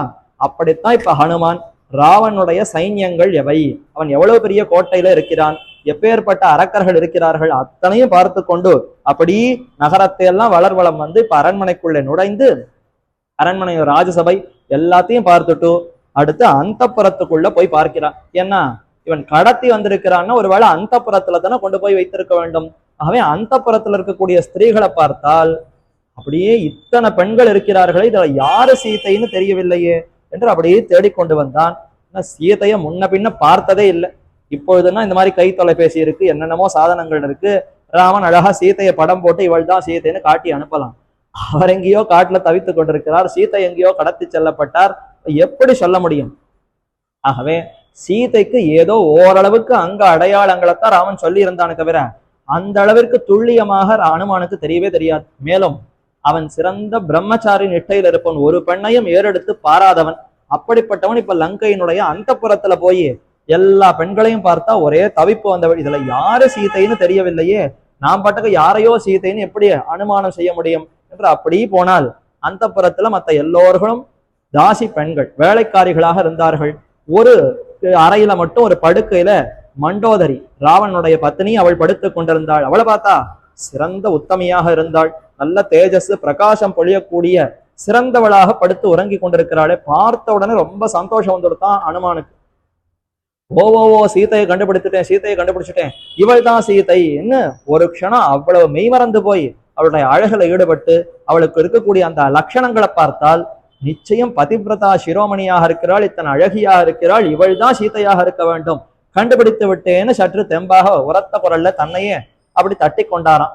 அடுத்து யோசித்தார், சி எப்படி ஒரு சீதையானவள் ராமனுடைய பத்னியா இருக்கிறவள் இங்க வந்து இவ்வளவு எந்த கலக்கமும் இல்லாமல் ஒரு சப்பரமஞ்சத்துல படுக்கையின் மேல படுத்து உறங்குவாள், ராமன் இல்லைன்னு தவித்து கொண்டு இழைத்து போய் கண்ணும் கண்ணீருமா அழுது கொண்டிருப்பாளே தவிர இவ்வளவு நிம்மதியாக ஒரு படுக்கையில படுத்து உறங்கக்கூடிய பெண்ணாக சீதை இருக்க மாட்டாளே, இந்த அல்ப புத்தி கூட நமக்கு வராமல் போயிட்டேன்னு மிகவும் நொந்து கொண்டார். அப்ப இவள் சீதை இல்லை, இவள் ராவனுடைய பத்தினி என்று தெரிந்து கொண்டு சரி இங்கு இல்லைன்னா எங்க இருக்கிறாள்னு தேடலாம்னு ஒவ்வொரு இடமா தேடி போய் நிறைய இடத்துக்கு தேடி போனார். எங்கேயுமே கிடைக்கல. ராவனுடைய அந்த தேரு குதிரைப்படை எல்லா இடத்துலயும் போய் தேடி பார்த்தார். சரி ராவனுக்கு தோட்டம்னு ஒண்ணு இருக்கிறதே, அதை கேள்விப்பட்டு அங்கு போய் பார்க்கலாம்னு பார்த்தார். தோட்டம் முழுக்க தேடினார், எங்கும் தேடினார், எங்கேயும் கிடைக்கல. ஓன்னு போய் ஒரு இடத்துல உட்கார்ந்தா. ஒரு மரத்தினுடைய கிளைய போய் உட்கார்ந்து நாம என்ன காரியம் பண்ணோன்னு புரியவே இல்லையே. ஒரு க்ஷணம் தன்னையே பரீட்சித்து பார்த்தாராம். இத்தனை பெண்களை நான் பார்த்திருக்கிறேனே, என் மனசு சுத்தமா இருக்கா இல்லையா? ஏன்னா பெண்களை பார்த்த சமயத்துல எனக்கு ஏதான காமவசம் ஏற்பட்டு அவர்கள் பார்ல ஈடுபாடு வந்துடுத்தா, ஏன்னா எனக்கு ஏதான மாறுபாடு வந்துடுத்தா தெரியவில்லையேன்னு ஒரு க்ஷணம் யோசித்து பார்த்தாராம். சற்று கண்ணை மூடி தியானித்தால் ராமனுடைய திருவுருவம் தான் மனசுல தோன்றித்தான். ஓ நல்ல வேலை, என் மனசுல கண்ட முகங்களும் வரல, சக்கரவர்த்தி திருமகனுடைய முகம்தான் வருகிறது, ஆகவே நமக்கு எந்த கவலையும் இல்லைன்னு அந்த மரத்தில் அமர்ந்து கொண்டு யோசித்தார். என்னன்னு ஒன்றும் புரியலையே, சமுத்திரத்தையும் தாண்டி வந்தாச்சு, லங்கா முழுக்க தேடியாச்சு, எங்க கிடைக்க போகிறாள்னு தேடி தேடி கிடைக்கவே இல்லையே சீதைன்னு மிகவும் வாடி வருந்தி கொண்டு நின்று கொண்டிருந்தார். யோசித்தார், ஓ இவ்வளவு நேரம் நாம முயற்சி பண்ணுகிறோம், தேடுகிறோம்னு தேடினோம், அதுதான் பெரிய தவறு. நாம் யார் அந்த சீதையை தேடி பிடிப்பதற்கு? அவளா தன்னை வெளிப்படுத்தி கொண்டால்தான் நாம் அவளை தேட முடியுமே தவிர பெற முடியுமே தவிர என் முயற்சியினால சீதையை அடைய முடியும். இது எவ்வளவு முட்டாள்தனம். நாமெல்லாம் இப்ப அப்படித்தானே யோசிக்கிறோம். ஓ நான் பகவானை அடைந்து விடுகிறேன், பெருமானை நான் அடைய முடியும், நான் செய்யக்கூடிய பூஜை, நான் செய்யக்கூடிய தொண்டு, நான் செய்யக்கூடிய பக்தியினால பெருமானை அடைந்து விடுவேன். சாமானிய பக்தனை கூப்பிட்டா நீ பெருமானை அடைவியா இல்லையான்னா, எனக்கு நல்ல பக்தி இருக்கு, பக்தியினால நான் பெருமானை அடைந்து விடுவேன்னு சொல்லுவான். அப்படி சொன்னால் ஒன்றும் அறியாதவன், இன்னும் பக்தினா என்ன புரியாதவன், பெருமானை பத்தி புரியாதவன் அர்த்தம். நம் முயற்சியினால பெருமானை அடைவது, பிரம்மத்தை போய் நம்மால அடைய முடியுமா?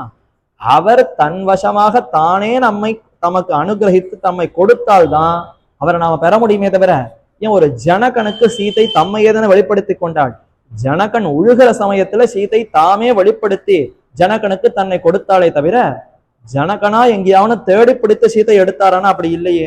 அப்போ எப்ப ஜனகனுக்கே தன்னை வெளிப்படுத்தி கொண்டாளோ நாமும் அவளிடத்துல பிரார்த்தித்து அவளா தன்னை வெளிப்படுத்தி கொண்டால்தான் நம்மால பெற முடியுமே தவிர, எவ்வளவு பெரிய முட்டாள்தனம் பண்ணேன். அப்படியே இருந்த மரத்தடியிலேயே பிரார்த்தித்தாராம். நமோஸ்து ராமாய லக்ஷ்மணாய தேவியை சஸ்மை ஜனகாத்மஜாயை.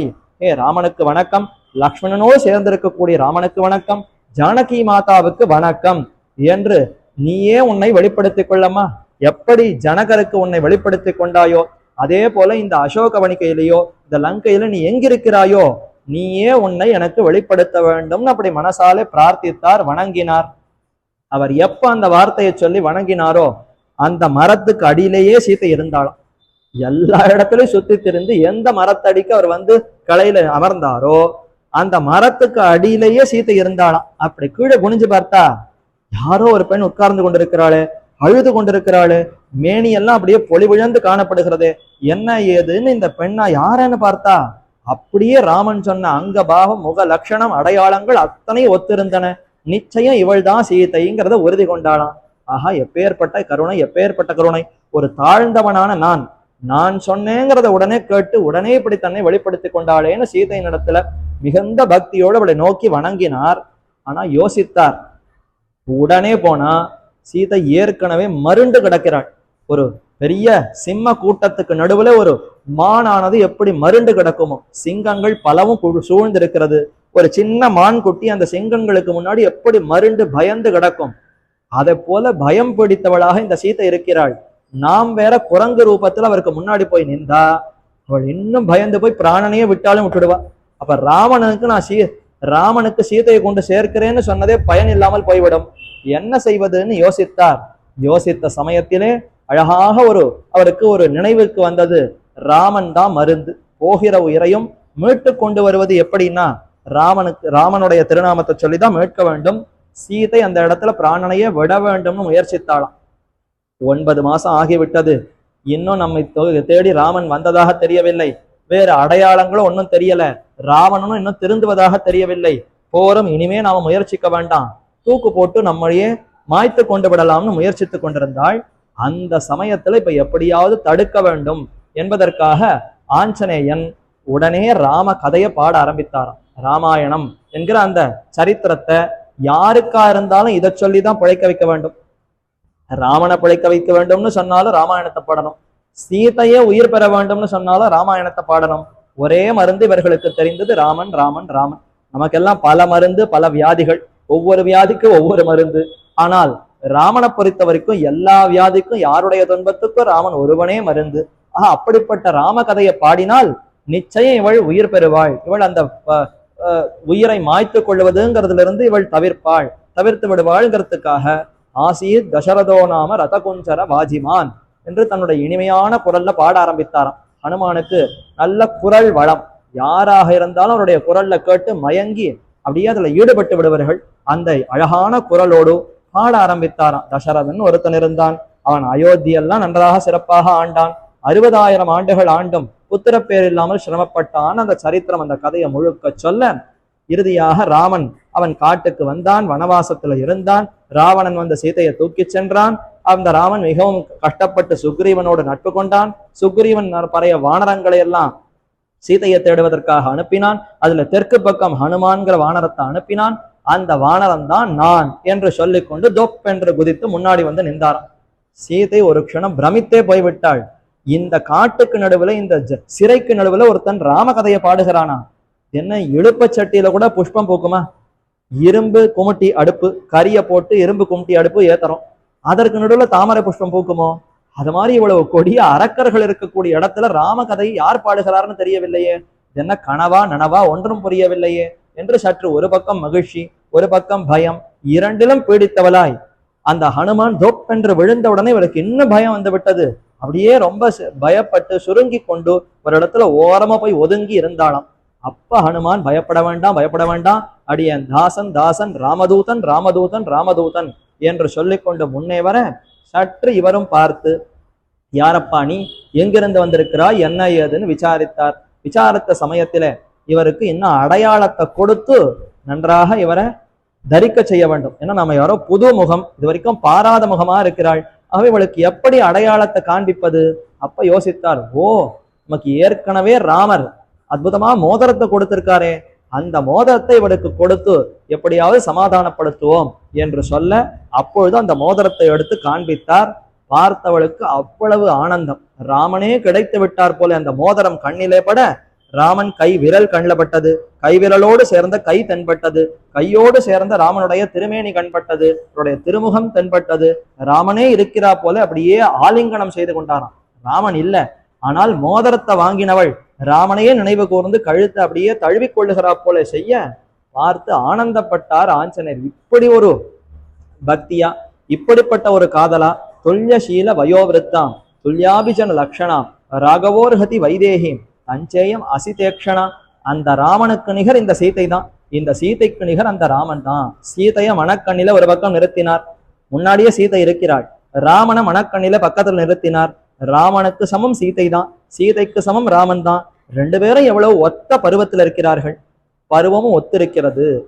6 வயசு வித்தியாசம். இப்போ ஒத்திருக்கிறதான்னா அதுதான் சரியான வயசு வித்தியாசம் இருக்கணுமா. பெண்ணினுடைய வயசை போல 2 மடங்கு பர்த்தாவுக்கு இருக்க வேண்டும். இன்று இருக்கக்கூடிய வயதை வைத்துக் கூடக்கூடாது. இன்னைக்கு வயதே வரம்பே 18ன்னு ஆகிவிட்டது. 18 18ன்னா 32 36 இருக்கணுமான்னா அந்த வயசை வைத்துக் கொண்டு பார்க்கக்கூடாது. கன்னிகாதானம்னு பெயர். கன்னிகையாக இருக்கும் பொழுதே கல்யாணம் செய்து கொடுக்க வேண்டும். கன்னிகைன்ற சொல்லணும்னா இந்த பருவம் எவ்வளவு நாள்னா எவ்வளவு வருஷங்கள்னா 6 வயசோ 7 வயசோ, அதற்கு மேல போனா கன்னிகைங்கிறது கழிந்து விடும். அப்ப அந்த கன்னிகையா இருக்கக்கூடிய பருவத்திலேயே தானம் செய்து கொடுக்க வேண்டும்னா 6 வயசு 7 வயசுல கல்யாணம் செய்து கொடுக்க வேண்டும். அப்ப 6ன்னு சொன்னால் இன்னொரு 6 வயசை சேர்ந்தா 12 வயசு. அதுதான் சரியான ஒரு பொருத்தமான அந்த பருவமா. ஆக துல்லிய சீல வயோவிருத்தாம் துல்லிய அபிஜன லட்சணாம். இவர் ஜனக குலத்துல பிறந்திருக்கக்கூடிய சீதை, அவர் தசரத குலத்துல பிறந்திருக்கக்கூடிய ராமன். 2 பேருக்கும் எவ்வளவு பருவம் ஒத்திருக்கிறது, 2 பேருடைய குணங்களும் ஒத்திருக்கிறது, 2 பேருடைய செயல்களும் ஒத்திருக்கிறது என்றெல்லாம் பார்த்து மகிழ்ந்தவள் இப்பேற்பட்ட அந்த சீதையை காணப்பெற்றோமே என்று மிகவும் சந்தோஷப்பட்டான். அந்த மோதிரத்தை கொடுத்து ஆஸ்வாசப்படுத்தினார். ஆஸ்வாசப்படுத்தி ராமனும் அப்படியே தன்னிடத்துல இருக்கிறா போல மகிழ்ந்து காடாலிங்கனம் செய்து கொண்டு ராமனை அனுபவித்துக் கொண்டு சீதை இருந்தாள்.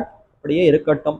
அங்குல்ய பிரதானம் என்பதற்கு சேர அந்த அங்குல்யத்தை பெற்ற சீதை ராமனையே அடைந்து விட்டார் போலே அத்தனை சந்தோஷத்தோடு அனுபவித்துக் கொண்டிருக்க, பார்த்து கொண்டிருக்கக்கூடிய ஆஞ்சநேயர் இதை உடனே கெடுக்க வேண்டாம், தானே அதிலிருந்து நினைவுக்கு வரட்டும். இப்ப ராமன் இருக்கிறார் நினைத்து கொண்டிருக்கிறார் அல்ல, நாம வெறுமத்தான் இருக்கிறோம்ங்கிறத அவளே நினைத்து பிரமத்திலிருந்து நீங்கும் வரைக்கும் இருக்கட்டும், அனுபவித்துக் கொண்டிருக்கட்டும்னு பார்த்து கொண்டு அனுபவித்துக் கொண்டு ஆஞ்சநேயனும் அருகவே இருக்கிறார். அப்படிப்பட்ட சீதா ராமர்களுக்கும் ஆஞ்சநேய சுவாமிக்கும் பல்லாண்டு பாடிக்கொண்டு மேற்கொண்டு என்ன நடந்தது என்பதை அடுத்த நாள் உபன்யாசத்திலே அனுபவிக்கலாம் என்று கூறி அமைகிறேன். மங்களம் கோசலேந்திராய மகனீய குணாப்தயே சக்கரவர்த்தி தனூஜாய சார்வபௌமாய மங்களம் வேதவேதாந்த வேத்யாய மேகஷ்யாமல மூர்த்தயே பும்சாம் மோகன ரூபாய புண்ணியஸ்லோகாய மங்களம் மங்களா சாசனபரைஹி மதாச்சாரிய புரோகமைஹி சர்வைஷ்ட பூர்வைர் ஆச்சாரியைஹி சத்கிருதாயாஸ்து மங்களம். ஆழ்வார் திருவடிகளே சரணம், எம்பெருமானார் திருவடிகளே சரணம், ஜீயர் திருவடிகளே சரணம்.